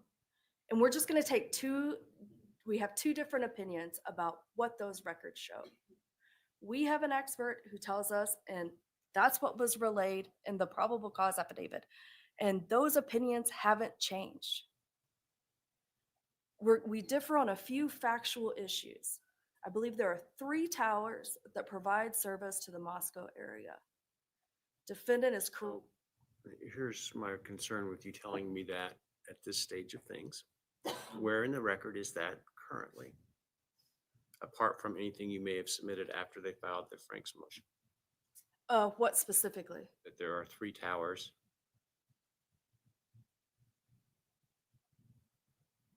I believe Remember, I we're at- referenced we're it at in my proper- response. Yeah, but that doesn't, if you give me evidence and I rely on that evidence, then I have to give them a full Frank's hearing. And so that's why I'm been very clear to say I'm looking at what the proffer is from the defense without evidence submitted by the state to determine whether they have met their threshold burden. And so I get concerned when you start telling me things that are not necessarily part of the evidence. Understood. We can move past the number of towers. Here's what is in evidence though. And based off of the PC affidavit is that the phone was in the area for the tower that provides service to the 1122 residents. Still maintain that's true. Regardless, none of this has any bearing on the validity of the search warrant. Their argument is merely a clarification about which member did what work. And that doesn't matter to the ultimate determination for probable cause. Defendant then makes some allegations regarding an eyewitness statements related to DM. There's kind of two buckets of attacks here. The first bucket is that the defendant claims the magistrate was never informed that DM told law enforcement she, when shown a picture, didn't recognize the defendant. Well, it's clear from reading the probable cause affidavit that she's not going to recognize the defendant. What relevance was the statements of DM that were included in the affidavit as to probable cause? I cited those in my response throughout. What were they? Okay. I can tell you generally, consistently, she gave the same set of facts. I understand the things that she said. Why was it important the magistrate know those things? In other words, are they going to who the ID of the perpetrator is? Are they going to establish a timeline of when the alleged or when the murders took place? Okay, so it's part ID as well? I think that it goes to giving a general description of the person that she saw in the residence around the time that corroborates when we know these crimes occurred. Yes, a general description is material and relevant. And that general description, which is what was provided in the PC affidavit, was consistent throughout all of her interviews. She described seeing someone wearing all black, a mask with only a portion of their face showing and visible. This person was male, white. She heard a voice that was not something that she recognized. The person was a slim, skinny, lean build. And the person was taller than she is around 5'8". That's what's important. It was that general description. And that general description did not change. It's also important to establish the timeline. It is. It's important to establish the timeline to know when the timeline matched the vehicle surveillance of when a suspect vehicle is coming into the area of 1122 and then leaves, as well as text communications of her relaying what she's observing during the same time period.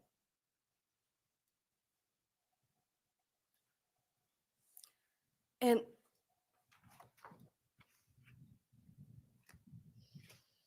even if the state's wrong, that somehow there was some exculpatory relevance to some of her statements not being included in the probable cause affidavit. You can take all of it out and the magistrate would still have probable cause. The second issue defendant, the second kind of bucket that they take issue with DM is about these other just statements that she gives during her interviews. The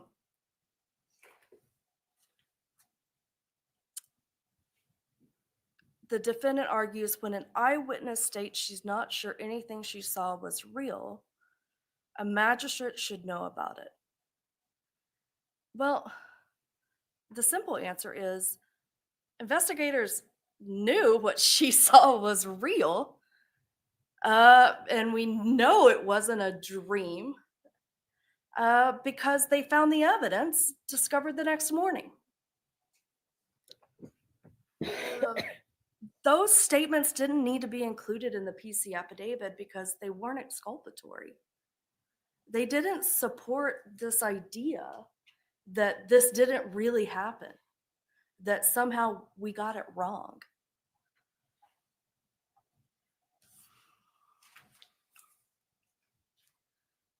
Next, defendant attacks the vehicle identification.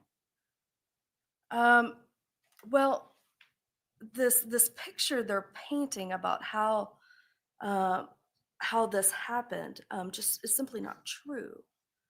The magistrate was given a very detailed picture of the investigation at the time related to the white sedan, which was later determined to be a Hyundai Elantra.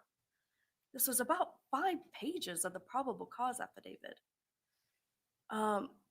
The reality is, yeah, still images and video were provided to a vehicle specialist. Based on his review, he provided information to investigators that the suspect vehicle was likely a Hyundai Elantra. There was some discussion regarding what was the most appropriate year range, but at the specialist direction, he said that the year range to be focused on was 2011 to 2016. So Detective Payne reasonably relied on his expertise as a vehicle specialist and included that in his probable cause affidavit. And the court has in front of it the emails attached as exhibits that show that's exactly what occurred. And the defendant appears to argue that, well, the vehicle specialist shouldn't have relied on this video because they can't tell that that was a Hyundai Elantra. To them, it doesn't look like, I guess, a Hyundai Elantra. And the video that is clear, well, they take issue with that video because, and specifically we're talking about 1125 Bridge Road, because they say, well, that can't be surveillance video of the white Elantra, even though it was caught on video about 0.3 miles from the crime scene, about 3 minutes right before when we see the suspect vehicle enter the area of the crime scene, which 0.3 and 3 minutes appear to be the amount of time it would take the vehicle to travel to the area of the crime scene. They say, well, that can't be the right video because if it were, then the surveillance right up the street would have also caught this video. But we know that's not true. And that's been submitted to this court. Excuse me? When was it submitted to this court? Well, it was submitted through my response. I was afraid that you were going to say. It was submitted through my response that their logic is flawed. And I can tell you, it has since been confirmed. I do not have, and it has been discovered to defense. We had Special Agent Hill confirm, and he discovered this as Bates 15990, which confirms that the surveillance camera that was set up to capture motion would not have captured the corner the defendant says must have been necessarily captured. Again, it doesn't matter. At the end of the day, the defendant's speculation about the route of travel and their differing opinion on it isn't the basis for a Franks hearing. There's no legal basis for second guessing a vehicle specialist's opinion. And they haven't made a substantial or sufficient proffer for you to do that. Next, the briefing addresses the IGG issue. And Is it possible to tell from the affidavit what shots and what cameras were relied upon to make the identification? I know that well, I don't know that you needed to. I don't know that all of that information had to be included. That wasn't my question. My question is whether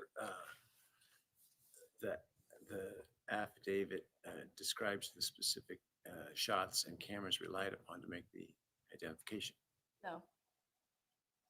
It discusses that several surveillance videos were reviewed, that images were turned over to a vehicle specialist, and then that specialist made a determination. But no, we didn't walk through describing each and every still image or video to the magistrate. No, nor did we need to.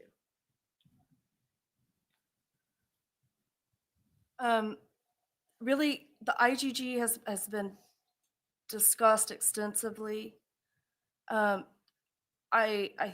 think the only real Franks issue is, should the IGG process, the fact that it was not included in the PC, is that the basis for a Franks hearing? But you heard testimony today that law enforcement received this tip and they made a strategic decision not to include it. They were told it's only a tip and that they should develop probable cause separately. And that's what they did.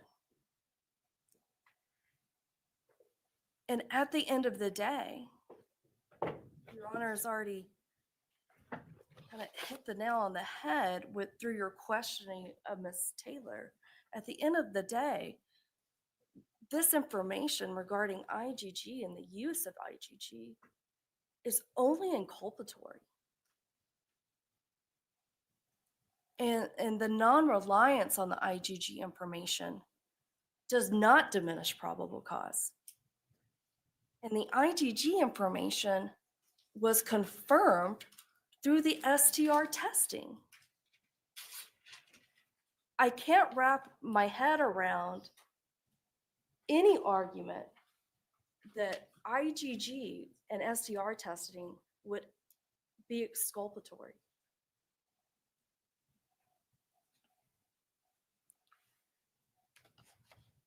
Defendant makes kind of hay about the dog barking. And that I guess the magistrate should have been informed that a dog barked for 25 to 30 minutes. And this is just a reach for me. I'm still unclear how this is exculpatory. And again, this fact just does not diminish. Take out all information related to the dog. It doesn't diminish probable cause. Circling back to the cell phones, at the end of the day, this is the proffer is their opinion of the evidence. That's not the basis for a Franks hearing. We're relying on our expert's opinion. They disagree. And that is a dispute that should be had, and it should be had at trial. And I suspect it will. But it doesn't give you the basis to grant a Franks hearing. Defendant next, the next area is the footprint. There was a footprint found outside of DM's bedroom. They claim that the inclusion of this was misleading. But again, there's nothing misleading about the statement. The statement says during the process of the crime scene, the investigators found a latent shoe print. It was located during the second processing. It came back using a presumptive blood test and showed the presence of cellular material. They let the judge know that it was outside the door to DM's bedroom, located on the second floor, and it's consistent with her statements. Yeah. The investigators provided the magistrate the information they had at the time of the investigation.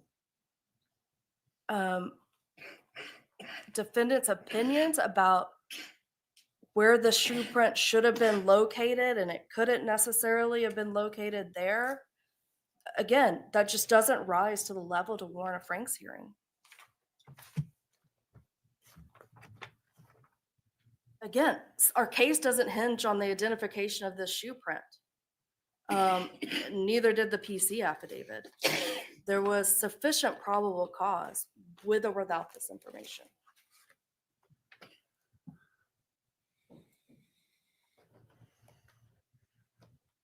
I'm going to address grand jury subpoenas. They didn't discuss it today, but it's addressed in their motion.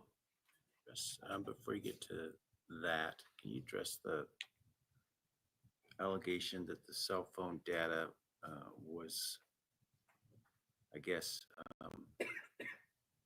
purposefully Erroneous as to the time that the phone was no longer reporting, which then relates to the supposed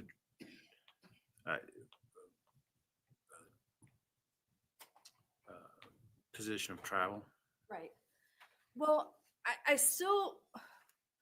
don't know that I completely wrap my head around the defendant's logic in this. I have to, so help me out. Well, I still don't I understand. understand her statement and her argument. I'm trying to understand your response. I guess what was reported was the information known at the time that the probable cause affidavit was given. By There's- Detective Payne? Or by the Correct, with cast member? information that he was given from. This goes to SNF. my first question about imputed erroneous statements. So I understand the allegation in that regard, not necessarily to be that Detective Payne knew the statement was wrong, because I'm not sure there's evidence of that. But did the cast specialist know that there was a misinterpretation or an erroneous report? I don't think that you have before you a sufficient proffer that proves that the cast specialist submitted false information. Apparently, there's a difference in the handoffs of 7 minutes. At the end of the day, okay. No, I don't think it's incredibly material. Is it material if you look at it in terms of where the phone was in that 7 minutes? Well, it's If material. Going a direction different than what your affidavit says it was going, isn't that material? The direction of travel, like, yes, I would say it was if it was found outside of Pullman. It was not. It was reporting to a tower in Pullman. This assumption assumes that cars can't change direction of travel. We're assuming that then the same cell phone which was then turned off, isn't then also tied to the evidence where we do have information to believe a white sedan tied to Mr. Kohberger is then found on surveillance. We're not talking about 7 minutes. We're talking about 7 minutes at 2:50 in the morning which is about an hour, approximately a little over an hour before the crimes occurred. I don't follow the logic that this 7 minutes, an hour and 10 minutes prior, proves that there's no way the defendant couldn't have traveled the 7 miles to Moscow, whether or not the car was pointed in a different direction or not. It's a leap for me. Does that answer? Well, it's your answer, so.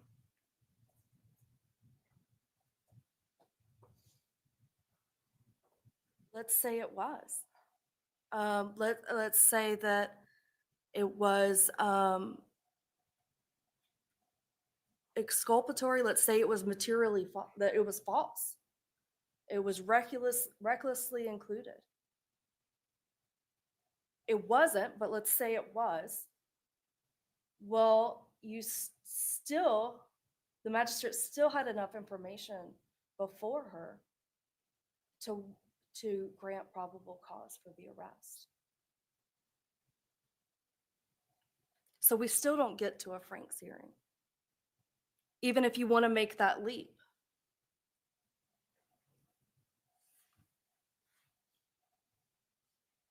I can quickly go through grand jury subpoenas. At the end of the day, their desire still, this has come up several times throughout this process, their desire to see the actual grand jury subpoenas is not the basis for a Franks hearing. There's just simply no legal basis to support that idea. And there is nothing obtained that was obtained in violation of any of the defendant's constitutional rights. They say they needed to know the scope, but it is not clear to the state how that would have made any difference in the probable cause determination or why the magistrate would need to know that. Again, this just appears to be another attempt by the defendant to try to obtain these federal grand jury subpoenas. And I submit to you, Franks is not the proper avenue. We're going to go to lack of connection. I think this has already been addressed by Your Honor. At the end of the day, this fact just has no bearing on the probable cause determination. The investigators relayed the known information they had at the time, and timing is important. At the time of the application of most of the warrants, the evidence taken from the defendant and his vehicle was still being reviewed. We didn't know if there was a connection. Only a few warrants even fell outside of that. Apple, YouTube, Instagram, TikTok, PayPal, and Microsoft. However, even for those warrants, the state submits to you that fact's not necessarily exculpatory. The defendant's belongings and the vehicle were recovered approximately 6 weeks after the homicides. And that fact was known in the probable cause affidavit. It could be reasonably inferred.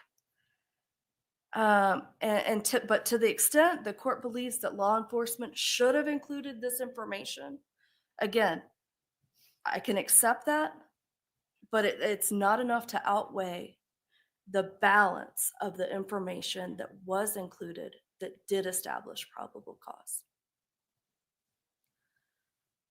I submit to you the defendant has wholly failed to establish a single false statement or omission without which the magistrate would not have found probable cause. I ask that you deny their motion for a Franks hearing. Thank you.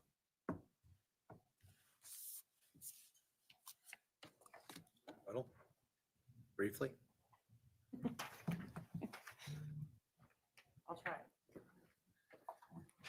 try to do my part to make you, so that you can and avoid asking questions unless I'm truly stumped. Before I get started on what I want to tell you, in response to what the state said and then my summary, I'm curious about the new police report that was talked about. I didn't see it in the submission given to your honor. I've had such an avalanche, I can't think of what it is off my head. If it did, it certainly wouldn't be part of the analysis for the court in determining whether or not you've met your showing to have a Frank's hearing. Well, that's good because it occurred after my Frank's briefing came. So I didn't get a chance to respond to that yet. All right, let's start with the grand jury subpoenas. And yeah, we wanted those in discovery. We didn't get those. We were told no a couple of different times. The issue with that is that at least one of the warrants was used, the returns from the grand jury subpoenas, it used the return from the grand jury subpoena to obtain information. And we don't have those, so we don't know the scope and parameters of that. So the magistrate relied on something that's not reviewable by us. And that's kind of gotten to be. Amazon. Sorry. Is that Amazon? It is Amazon, Your Honor. And the return on the search warrant says that they already produced them pursuant to something else. And the affidavit says, we saw these things, so now give them to us in a search warrant. That just seems to be problematic to me. It's kind of the same thing that's laying on pretty thick here. You can't have it. We're not going to tell you about it, but don't worry, we didn't do anything wrong. And that's a problem. That's a theme of this case, and that's really a problem. So I think we should have a Frank's hearing to explore what that really is about, if for What's nothing. the omission that, or the misstatement that you're, as it relates to the Amazon warrant? The omission is the FBI used the grand jury system and obtained this information outside of the warrant process.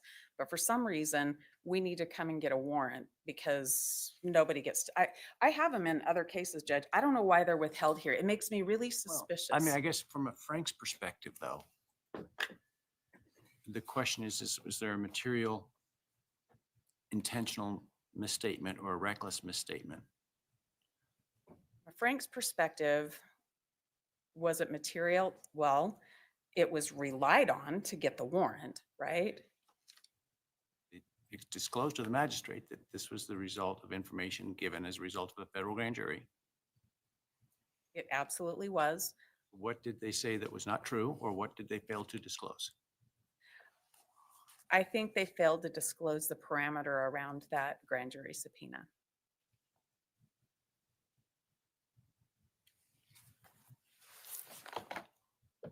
How is that? Well, I understand. I promised I wouldn't slow you down, so I'm going to let you just go ahead. Okay.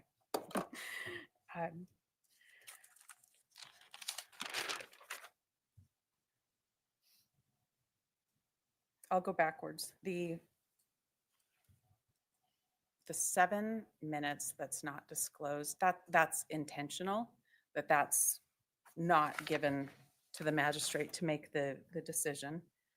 There are a lot of these things that are intentional withholdings and a lot of things that are deliberate. You heard a lot earlier today about the hours of meetings that took place and the decisions to keep certain things secret. So I think we've satisfied the prong of deliberate and intentional withholding from the magistrate or deliberate false statements to the magistrate on all of those areas. I want to talk only about a couple of other things. The credibility of the witness that they talked to, the one that they cited information from, that was relied on. That appears in these affidavits, and it's relied on after Mr. Kohberger's identified to say, well, he has bushy eyebrows, so this person has to be right.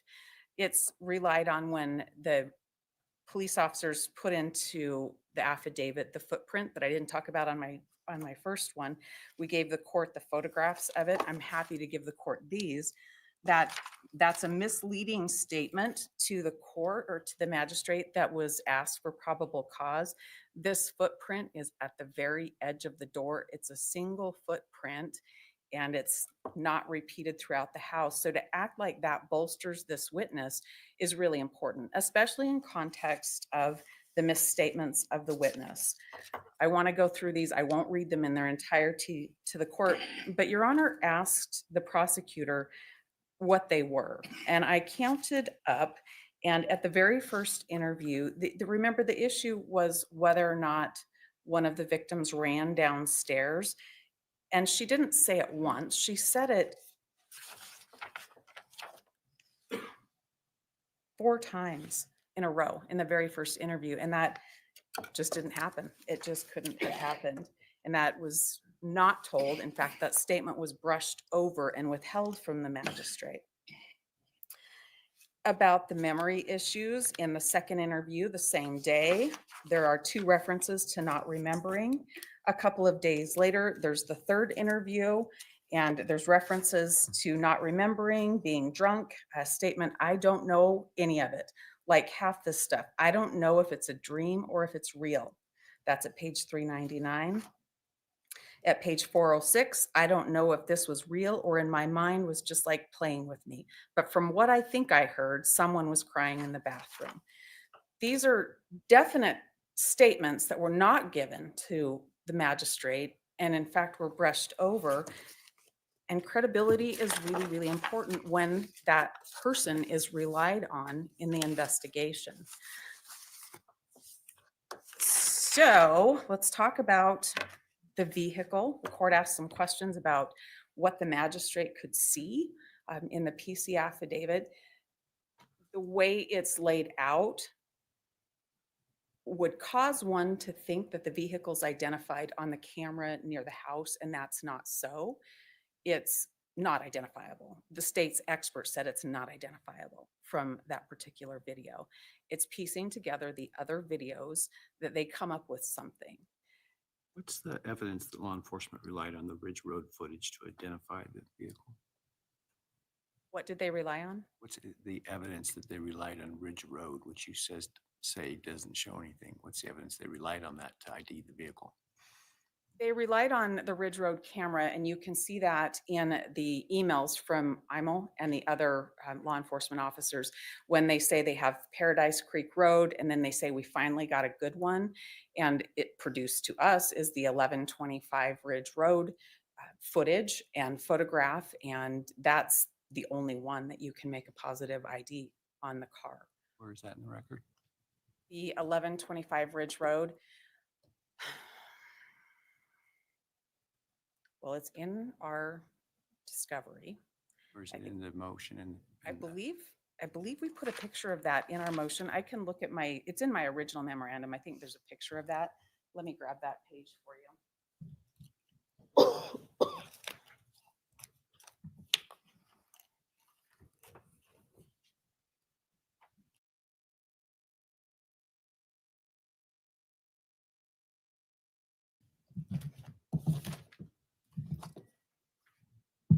Is it in the box? It's in one of these. Yeah, it should be this one.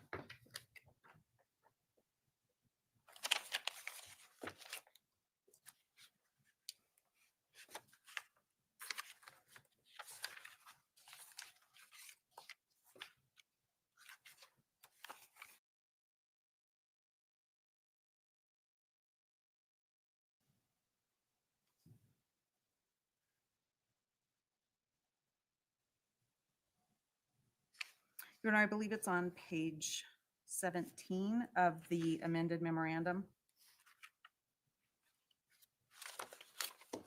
That's just the photograph, Yes. but not the information that ties that to the Ridge Road camera?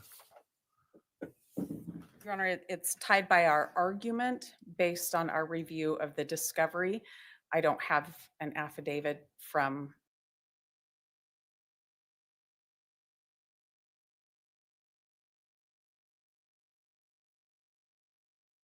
action that we did provide for the court, that was the video that the identification was made on.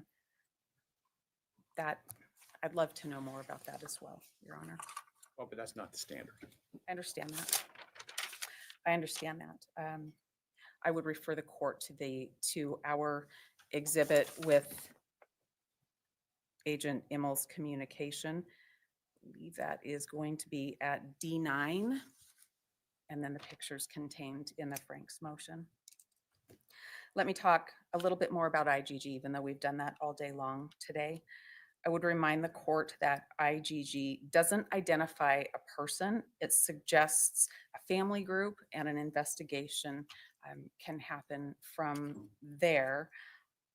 But nothing happened until the IGG happened behind the scenes and in a closet.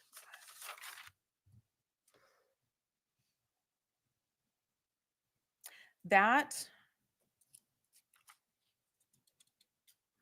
brings me to talk about the intentionalness of this in an overview. And the court should look at the entire picture of what's happened. It's a long investigation. It's a complicated investigation, but you have law enforcement repeatedly meeting, and you have FBI agents sprinkled in. And there are a lot of things that you've heard about today that are withheld, that are super secret, that nobody's going to talk about. And there's a lot of meetings that are happening, particularly around the IGG. That's a definite, we're not going to put that in there. But there's also the communication about the AT&T records, about what do those phone records mean? What does it mean when there's calls being handed off, or phone tower reporting being handed off to track a vehicle? What does that mean? There's communication about that. There's review of the videos together. And what these things mean is that a partial picture was decided upon, a picture that left out a lot of detail, a picture that gave false statements to the magistrate to get probable cause to get that first AT&T warrant. That was, the officers went back and forth talking about what kind of statements to use.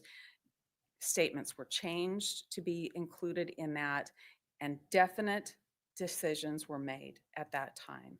The decision was made to leave the witnesses' statements in as they were, even though there had been interview after interview after interview, and they knew those were incorrect. The decision was made to build a false investigation and leave out the super secret IGG part. And that decision was made based on the behavior of the agents and based on not wanting anybody to review what they did, so that we could check their work and see if they did anything right. That just continued with decisions to leave things out in this case. Probable cause doesn't get determined by one little thing without context, especially when there's context of omitted information. That's why we have the opportunity for a Franks hearing, to ask for a Franks hearing and to offer information for your honor to rely on. It is imperative that there be integrity in the warrant process. There's a lot of power in going to a magistrate and having no attorney there, nobody to cross-examine, nobody to question. There's a lot of power in that to obtain a warrant. And there's a lot of danger when there's that much power too, to leave just a little out here, to add a little more here, and go get a warrant and then build everything that comes from that. And that's what's happened here. Your Honor, we ask for a Franks hearing to more fully explore these. The court can see this is a massive amount of information. The court has 1,000 pages. These aren't just pages that we made up. There's a lot going on here, and we need to have a hearing to fully explore. All right, I will take the IGG under advisement, issue opinions on those forthwith. We will pick up tomorrow with, trying to think, we're probably at the evidence on the motions to suppress tomorrow, correct? Yes, Your Honor. All right, I'll see you in the morning.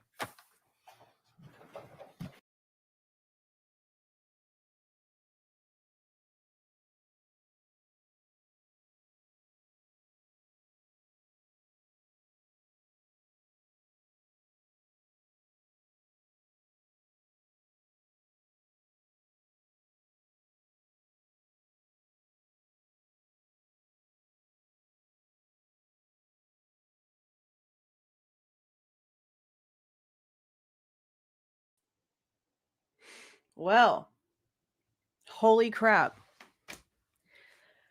I have so much information in my brain. This is insane. Okay. I'm going to end this like right now because I need to go and cook and get the kids situated and do something with the kids. So I'm just going to plan on probably being back and doing a live to go over this information, probably like between 8:30 and 9.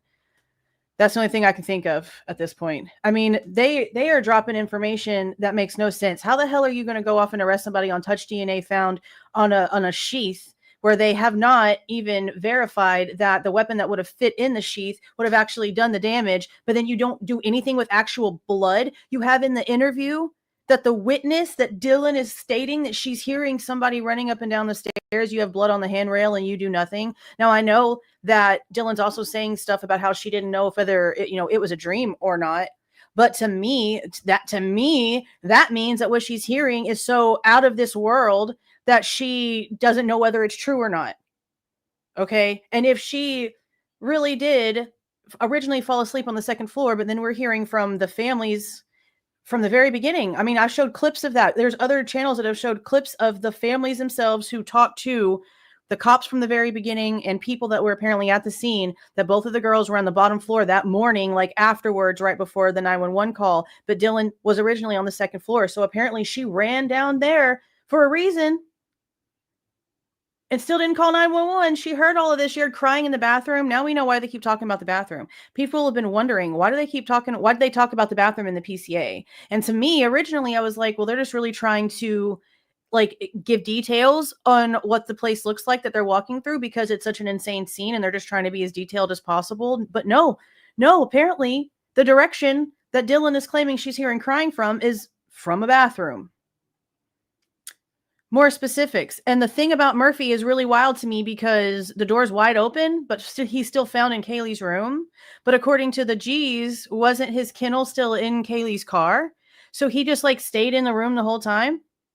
And if he had no blood on him, this goes back to what we've already said. This goes back to exactly what we've already said, that the cops had no idea they had to go upstairs apparently to check and see what was going on because there was no trail that led up or on the stairs or anything. And that sort of is being sort of like validated with the fact that the door was wide open, but yet Murphy had nothing on him. Because if he was running around the house with the crime scene doors completely shut and still had no blood on him, that means there's literally nothing in between the crime scenes, bro. Just like we've said, at least this is what I've said. This is what I've said. This is how I've interpreted it this entire time. Nothing. But then there's blood on the handrail. Well, Murphy's not going to get blood on him if it's up on a wall. He'd only really get blood on him walking around a house with closed doors if it's on the floor. Yeah, that's what I'm saying. No blood on him, no blood anywhere in between the crime scenes, but then we have handrail with blood. And how do you not test that all the way through? How do you have blood on the handrail and not test that all the way through to get somebody's name? Why not at least do that step to be able to say, hey, we called all of these other people in here. We found these other DNAs in these other places. And we found exactly who they were. And we called them in and we interrogated them and we were able to clear them. And that's how we came to Bryan. If they could give us that, then maybe I'd believe their story just a little bitty bit more. But I don't, because they just left it unknown because they just didn't give a shit. They needed to hurry up and arrest somebody. So they didn't care to do the work. They got the first name that they could and they ran with it. But then knowing that Othram didn't find any matches and they're the actual pros here, and then all of a sudden it gets doubled and now the feds have an answer. No. Yeah, this part right here, there's nothing has said that it was Dylan's shoe print.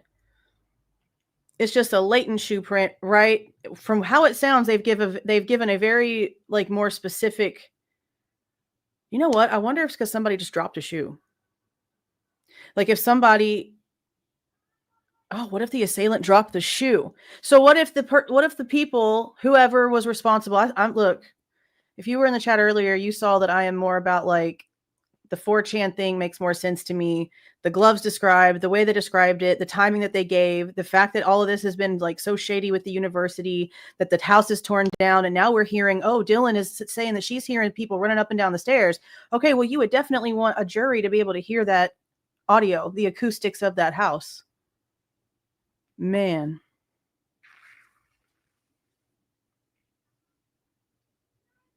I just don't understand how we've gotten this far. And they literally have like nothing. I'm just kind of flabbergasted by all of it. But we're going to go through it. We're going to go through it again. I'm going to go ahead and get off of this so that it'll like load all the way so that I can go into the back end of YouTube and edit out all of that silent stuff so that we only have this part. And I'm going to try to get it downloaded. Yeah, I'm going to try to get it downloaded, sped up just a little bit. I'm not going to do it at the whole 1.25. I feel like this is probably a little bit too fast. But that's just, I mean, I normally listen to that stuff at like 1.75 just because I take it in faster if it's given to me faster. But I'll try to slow it. I'll try to speed it up enough to where it's, you know, it's better than what this crazy stuff was, because especially Jennings, that was horrible, but not as fast. But we're going to go through this stuff again tonight. And then it'll be like this weekend at some point. Then I'll do like my condensed version of everything that we've gotten from these hearings all together. Short, sweet, to the point. But we've got to go through this all the way again because there's just way too much here. Oh my gosh. I'm just like, wow. Okay. I'm going to go cook. I think we're doing spaghetti. I'm going to have to figure that out too. I will see you guys in a little bit. I'll have the link out here soon. So just keep your notifications on. Okay. Okay. See y'all.